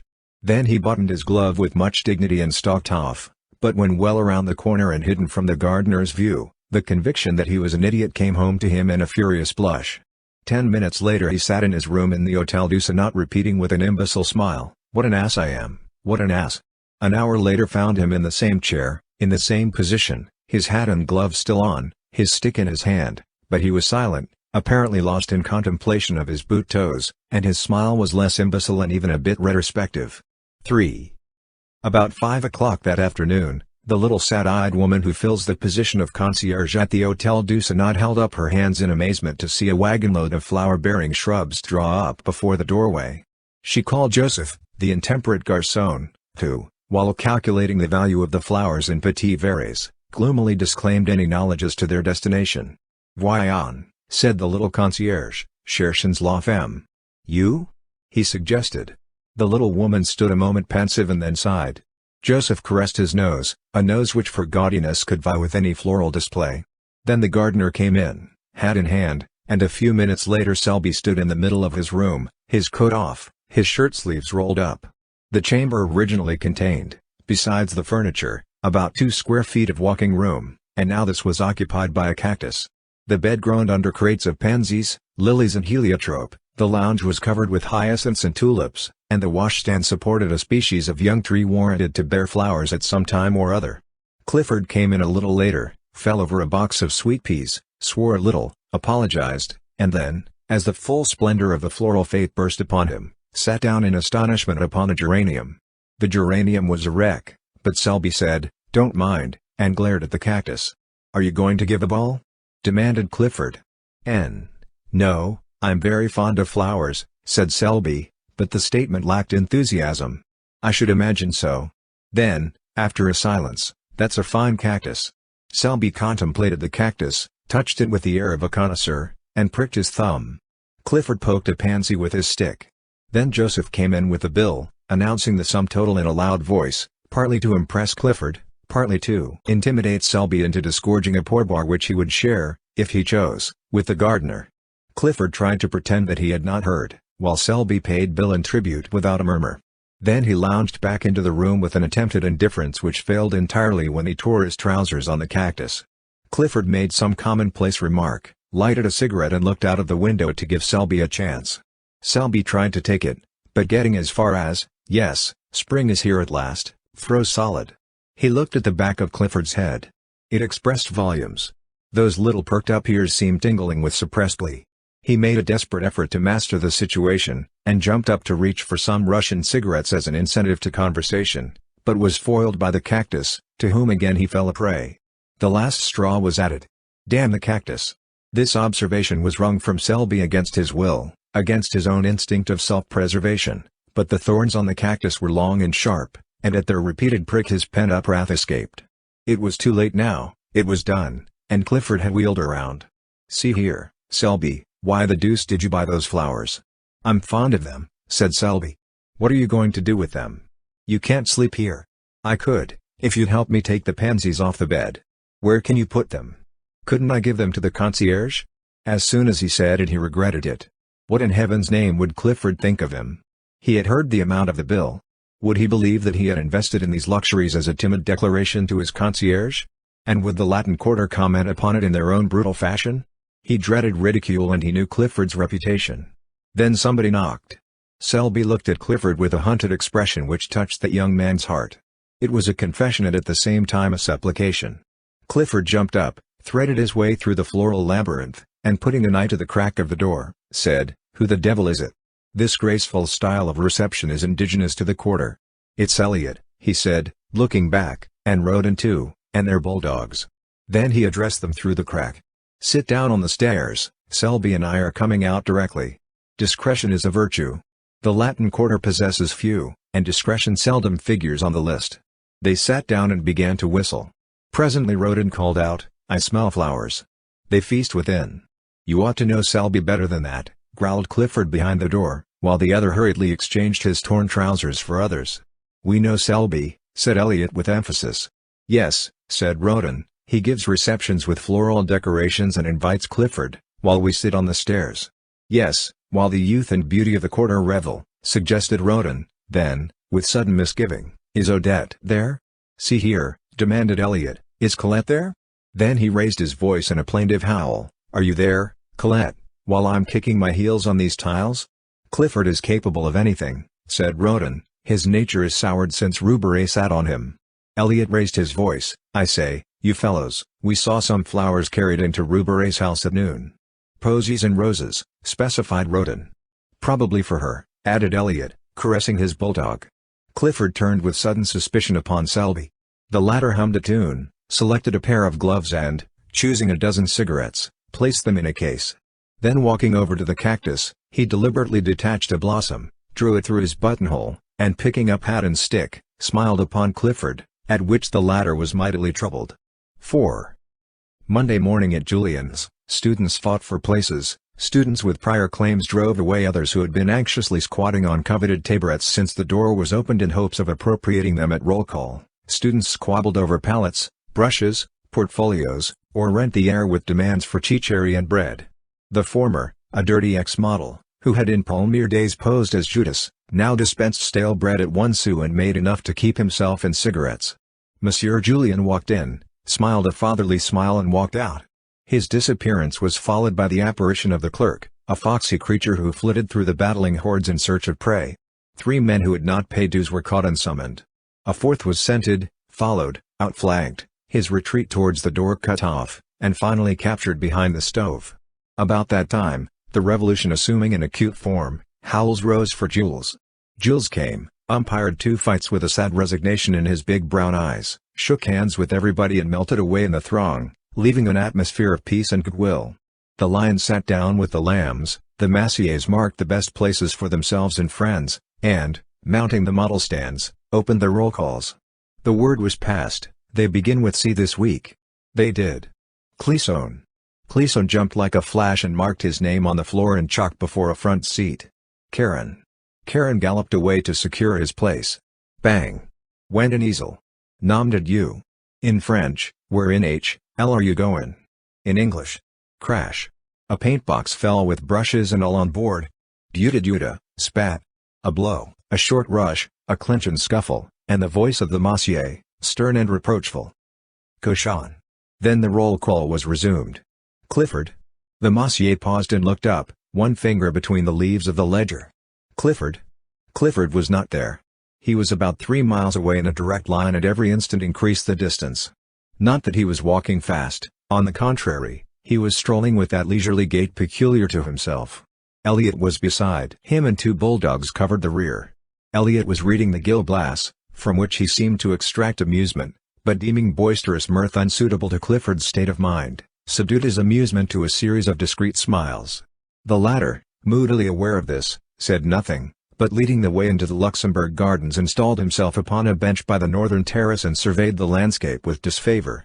Elliot, according to the Luxembourg regulations, tied the 2 dogs and then, with an interrogative glance toward his friend, resumed the Gil Blas and the discreet smiles. The day was perfect. The sun hung over Notre Dame, setting the city in a glitter. The tender foliage of the chestnuts cast a shadow over the terrace and flecked the paths and walks with tracery so blue that Clifford might here have found encouragement for his violent impressions had he but looked, but as usual in this period of his career, his thoughts were anywhere except in his profession. Around about, the sparrows quarreled and chattered their courtship songs, the big rosy pigeons sailed from tree to tree, The flies whirled in the sunbeams and the flowers exhaled 1,000 perfumes which stirred Clifford with languorous wistfulness. Under this influence he spoke. "Elliot, you are a true friend." "You make me ill," replied the latter, folding his paper. "It's just as I thought, you're tagging after some new petticoat again. And," he continued wrathfully, "if this is what you've kept me away from Julian's for, if it's to fill me up with the perfections of some little idiot." "Not idiot," remonstrated Clifford gently. "See here," cried Elliot, "have you the nerve to try to tell me that you are in love again? Again? Yes, again and again and again and, by George, have you?" "This," observed Clifford sadly, "is serious." For a moment Elliot would have laid hands on him, then he laughed from sheer helplessness. "Oh, go on, let's see, there's Clemens and Marie Tellic Cosette and Fine, Colette, Marie Verdier. All of whom are charming, most charming, but I never was serious." "So help me, Moses," said Elliot, solemnly, "each and every one of those named have separately and in turn torn your heart with anguish and have also made me lose my place at Julian's in this same manner, each and every one, separately and in turn. Do you deny it? What you say may be founded on facts, in a way, but give me the credit of being faithful to one at a time. Until the next came along. But this is really very different. Elliot, believe me, I am all broken up." Then there being nothing else to do, Elliot gnashed his teeth and listened. It's Roubaret." "Well," observed Elliot, with scorn, "if you are moping and moaning over that girl, the girl who has given you and myself every reason to wish that the ground would open and engulf us, well, go on." "I'm going on, I don't care, timidity has fled." "Yes, your native timidity. I'm desperate, Elliot. Am I in love? Never did I feel so and miserable. I can't sleep, honestly, I'm incapable of eating properly. Same symptoms noticed in the case of Colette. Listen, will you? Hold on a moment, I know the rest by heart. Now let me ask you something. Is it your belief that Roubaret is a pure girl?" "Yes," said Clifford, turning red.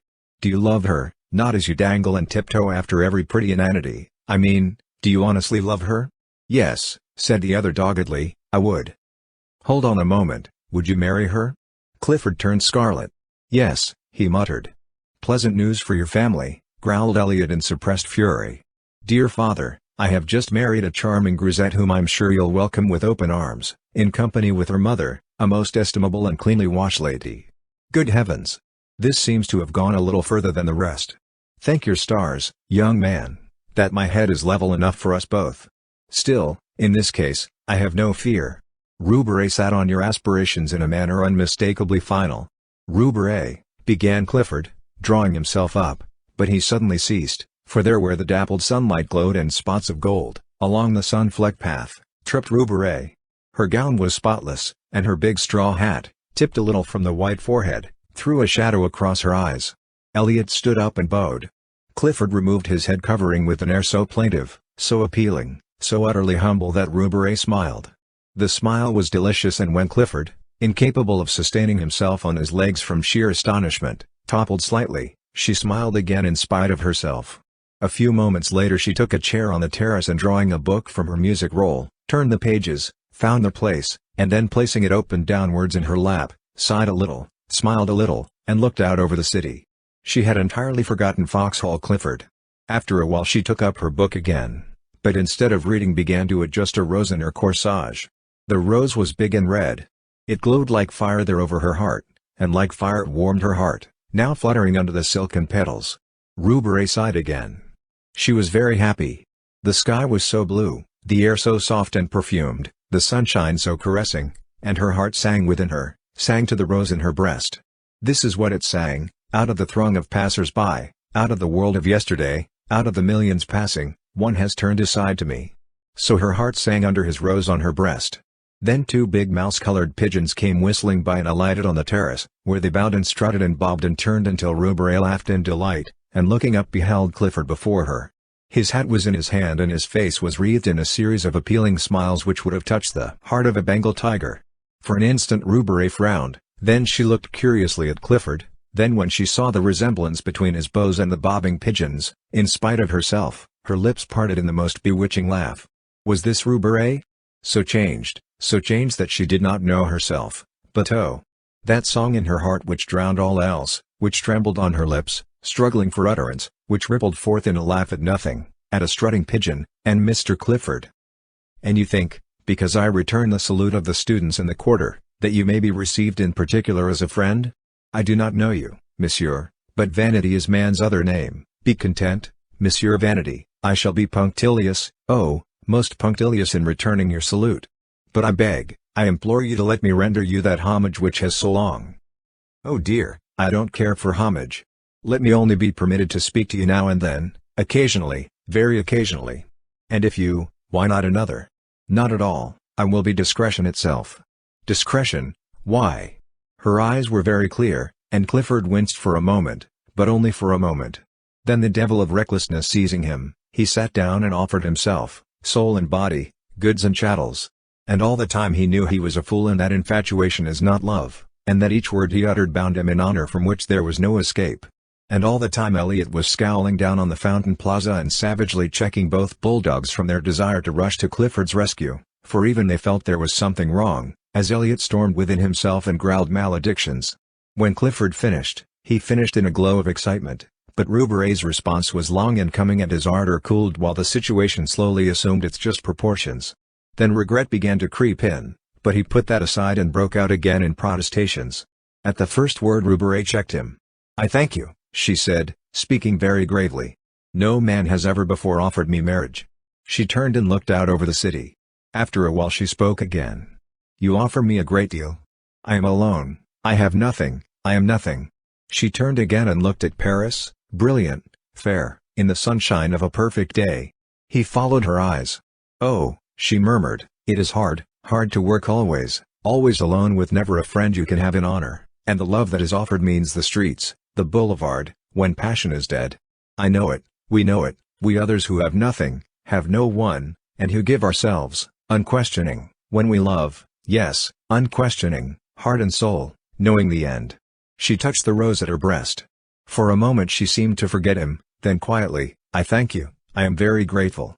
She opened the book and, plucking a petal from the rose, dropped it between the leaves. Then looking up she said gently, "I cannot accept. V." It took Clifford a month to entirely recover, although at the end of the first week he was pronounced convalescent by Elliot, who was an authority, and his convalescence was aided by the cordiality with which Roubaret acknowledged his solemn salutes. 40 times a day he blessed Roubaret for her refusal, and thanked his lucky stars, and at the same time, oh, wondrous heart of ours, he suffered the tortures of the blighted. Elliot was annoyed, partly by Clifford's reticence, partly by the unexplainable thaw in the frigidity of Roubaret. At their frequent encounters, when she, tripping along the Rue de Seine, with music roll and big straw hat would pass Clifford and his familiar steering an easterly course to the Café Vaquette, and at the respectful uncovering of the band would color and smile at Clifford, Elliot's slumbering suspicions awoke. But he never found out anything, and finally gave it up as beyond his comprehension, merely qualifying Clifford as an idiot and reserving his opinion of Roubaret. And all this time Selby was jealous. At first he refused to acknowledge it to himself, and cut the studio for a day in the country, but the woods and fields of course aggravated his case, and the brooks babbled of Roubaret and the mowers calling to each other across the meadow ended in a quavering Roubaret. That day spent in the country made him angry for a week, and he worked sulkily at Julien's, all the time tormented by a desire to know where Clifford was and what he might be doing. This culminated in an erratic stroll on Sunday which ended at the flower market on the Pont au Change, began again, was gloomily extended to the morgue, and again ended at the Marble Bridge. It would never do, and Selby felt it, so he went to see Clifford, who was convalescing on mint juleps in his garden. They sat down together and discussed morals and human happiness, and each found the other most entertaining, only Selby failed to pump Clifford, to the other's unfeigned amusement. But the juleps spread balm on the sting of jealousy, and trickled hope to the blighted, and when Selby said he must go, Clifford went too, and when Selby, not to be outdone, insisted on accompanying Clifford back to his door, Clifford determined to see Selby back halfway, and then finding it hard to part, they decided to dine together and flit. To flit, a verb applied to Clifford's nocturnal prowls, expressed, perhaps, as well as anything, the gaiety proposed. Dinner was ordered at Mignon's, and while Selby interviewed the chef, Clifford kept a fatherly eye on the butler. The dinner was a success, or was of the sort generally termed a success. Toward the dessert Selby heard someone say as at a great distance, "Kid Selby, drunk as a lord." A group of men passed near them. It seemed to him that he shook hands and laughed a great deal, and that everybody was very witty. There was Clifford opposite swearing undying confidence in his chum Selby, and there seemed to be others there, either seated beside them or continually passing with the swish of skirts on the polished floor. The perfume of roses, the rustle of fans, the touch of rounded arms and the laughter grew vaguer and vaguer. The room seemed enveloped in mist. Then, all in a moment each object stood out painfully distinct, only forms and visages were distorted and voices piercing. He drew himself up, calm, grave, for the moment master of himself, but very drunk. He knew he was drunk, and was as guarded and alert, as keenly suspicious of himself as he would have been of a thief at his elbow. His self-command enabled Clifford to hold his head safely under some running water, and repair to the street considerably the worse for wear, but never suspecting that his companion was drunk. For a time he kept his self-command. His face was only a bit paler, a bit tighter than usual, he was only a trifle slower and more fastidious in his speech. It was midnight when he left Clifford peacefully slumbering in somebody's armchair, with a long suede glove dangling in his hand and a plumy boa twisted about his neck to protect his throat from drafts. He walked through the hall and down the stairs, and found himself on the sidewalk in a quarter he did not know. Mechanically he looked up at the name of the street. The name was not familiar. He turned and steered his course towards some lights clustered at the end of the street. They proved farther away than he had anticipated, and after a long quest he came to the conclusion that his eyes had been mysteriously removed from their proper places and had been reset on either side of his head like those of a bird. It grieved him to think of the inconvenience this transformation might occasion him, and he attempted to cock up his head, hen-like, to test the mobility of his neck. Then an immense despair stole over him, tears gathered in the tear ducts, his heart melted, and he collided with a tree. This shocked him into comprehension. He stifled the violent tenderness in his breast, picked up his hat and moved on more briskly. His mouth was white and drawn, his teeth tightly clenched. He held his course pretty well and strayed but little, and after an apparently interminable length of time found himself passing a line of cabs. The brilliant lamps, red, yellow, and green annoyed him, and he felt it might be pleasant to demolish them with his cane, but mastering this impulse he passed on. Later an idea struck him that it would save fatigue to take a cab, and he started back with that intention, but the cabs seemed already so far away and the lanterns were so bright and confusing that he gave it up, and pulling himself together looked around. A shadow, a mass, huge, undefined, rose to his right. He recognized the Arc de Triomphe and gravely shook his cane at it. Its size annoyed him. He felt it was too big. Then he heard something fall clattering to the pavement and thought probably it was his cane, but it didn't much matter. When he had mastered himself and regained control of his right leg, which betrayed symptoms of insubordination, he found himself traversing the Place de la Concorde at a pace which threatened to land him at the Madeleine. This would never do. He turned sharply to the right and crossing the bridge passed the Palais Bourbon at a trot and wheeled into the Boulevard Saint-Germain. He got on well enough although the size of the War Office struck him as a personal insult, and he missed his cane, which it would have been pleasant to drag along the iron railings as he passed. It occurred to him, however, to substitute his hat, but when he found it he forgot what he wanted it for and replaced it upon his head with gravity. Then he was obliged to battle with a violent inclination to sit down and weep. This lasted until he came to the Rue de Rennes, but there he became absorbed in contemplating the dragon on the balcony overhanging the Cour du Dragon, and time slipped away until he remembered vaguely that he had no business there, and marched off again. It was slow work. The inclination to sit down and weep had given place to a desire for solitary and deep reflection. Here his right leg forgot its obedience and attacking the left, outflanked it and brought him up against a wooden board which seemed to bar his path. He tried to walk around it, but found the street closed. He tried to push it over, and found he couldn't. Then he noticed a red lantern standing on a pile of paving stones inside the barrier. This was pleasant. How was he to get home if the boulevard was blocked? But he was not on the boulevard. His treacherous right leg had beguiled him into a detour, for there, behind him lay the boulevard with its endless line of lamps, and here, what was this narrow dilapidated street piled up with earth and mortar and heaps of stone? He looked up. Written in staring black letters on the barrier was Rue Beret. He sat down. Two policemen whom he knew came by and advised him to get up, but he argued the question from a standpoint of personal taste, and they passed on, laughing. For he was at that moment absorbed in a problem. It was, how to see Rue Beret. She was somewhere or other in that big house with the iron balconies, and the door was locked, but what of that? The simple idea struck him to shout until she came. This idea was replaced by another equally lucid, to hammer on the door until she came, But finally rejecting both of these as too uncertain, he decided to climb into the balcony, and opening a window politely inquire for Roubaret. There was but one lighted window in the house that he could see. It was on the second floor, and toward this he cast his eyes. Then mounting the wooden barrier and clambering over the piles of stones, he reached the sidewalk and looked up at the facade for a foothold. It seemed impossible. But a sudden fury seized him, a blind, drunken obstinacy, and the blood rushed to his head, leaping, beating in his ears like the dull thunder of an ocean. He set his teeth, and springing at a windowsill, dragged himself up and hung to the iron bars. Then reason fled, there surged in his brain the sound of many voices, his heart leapt up beating a mad tattoo, and gripping at cornice and ledge he worked his way along the facade, clung to pipes and shutters, and dragged himself up, over and into the balcony by the lighted window.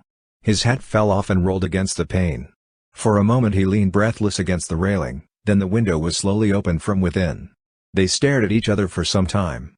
Presently the girl took 2 unsteady steps back into the room. He saw her face, all crimson now, he saw her sink into a chair by the lamplit table, and without a word he followed her into the room, closing the big door like panes behind him. Then they looked at each other in silence. The room was small and white, everything was white about it, the curtained bed, the little washstand in the corner, the bare walls, the china lamp, and his own face, had he known it, but the face and neck of Rue were surging in the color that dyed the blossoming rose tree there on the hearth beside her. It did not occur to him to speak. She seemed not to expect it. His mind was struggling with the impressions of the room. The whiteness, the extreme purity of everything occupied him, began to trouble him. As his eye became accustomed to the light, other objects grew from the surroundings and took their places in the circle of lamplight. There was a piano and a coal scuttle and a little iron trunk and a bathtub. Then there was a row of wooden pegs against the door, with a white chintz curtain covering the clothes underneath.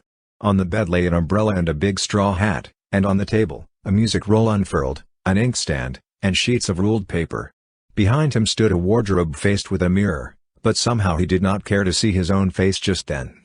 He was sobering. The girl sat looking at him without a word. Her face was expressionless, yet the lips at times trembled almost imperceptibly. Her eyes, so wonderfully blue in the daylight, seemed dark and soft as velvet, and the color on her neck deepened and whitened with every breath. She seemed smaller and more slender than when he had seen her in the street, and there was now something in the curve of her cheek almost infantine. When at last he turned and caught his own reflection in the mirror behind him, a shock passed through him as though he had seen a shameful thing, and his clouded mind and his clouded thoughts grew clearer. For a moment their eyes met, then as saw at the floor, his lips tightened, and the struggle within him bowed his head and strained every nerve to the breaking. And now it was over, for the voice within had spoken. He listened, dully interested but already knowing the end. Indeed it little mattered, the end would always be the same for him, he understood now, always the same for him, and he listened, dully interested, to a voice which grew within him. After a while he stood up, and she rose at once, one small hand resting on the table. Presently he opened the window, picked up his hat, and shut it again. Then he went over to the rosebush and touched the blossoms with his face. One was standing in a glass of water on the table, and mechanically the girl drew it out, pressed it with her lips and laid it on the table beside him. He took it without a word and crossing the room, opened the door. The landing was dark and silent, but the girl lifted the lamp and gliding past him slipped down the polished stairs to the hallway. Then unchaining the bolts, she drew open the iron wicket. Through this he passed with his rose. If you enjoy this audiobook, please like and subscribe for more. The King in Yellow by Robert W. Chambers. Original publication date, 1895.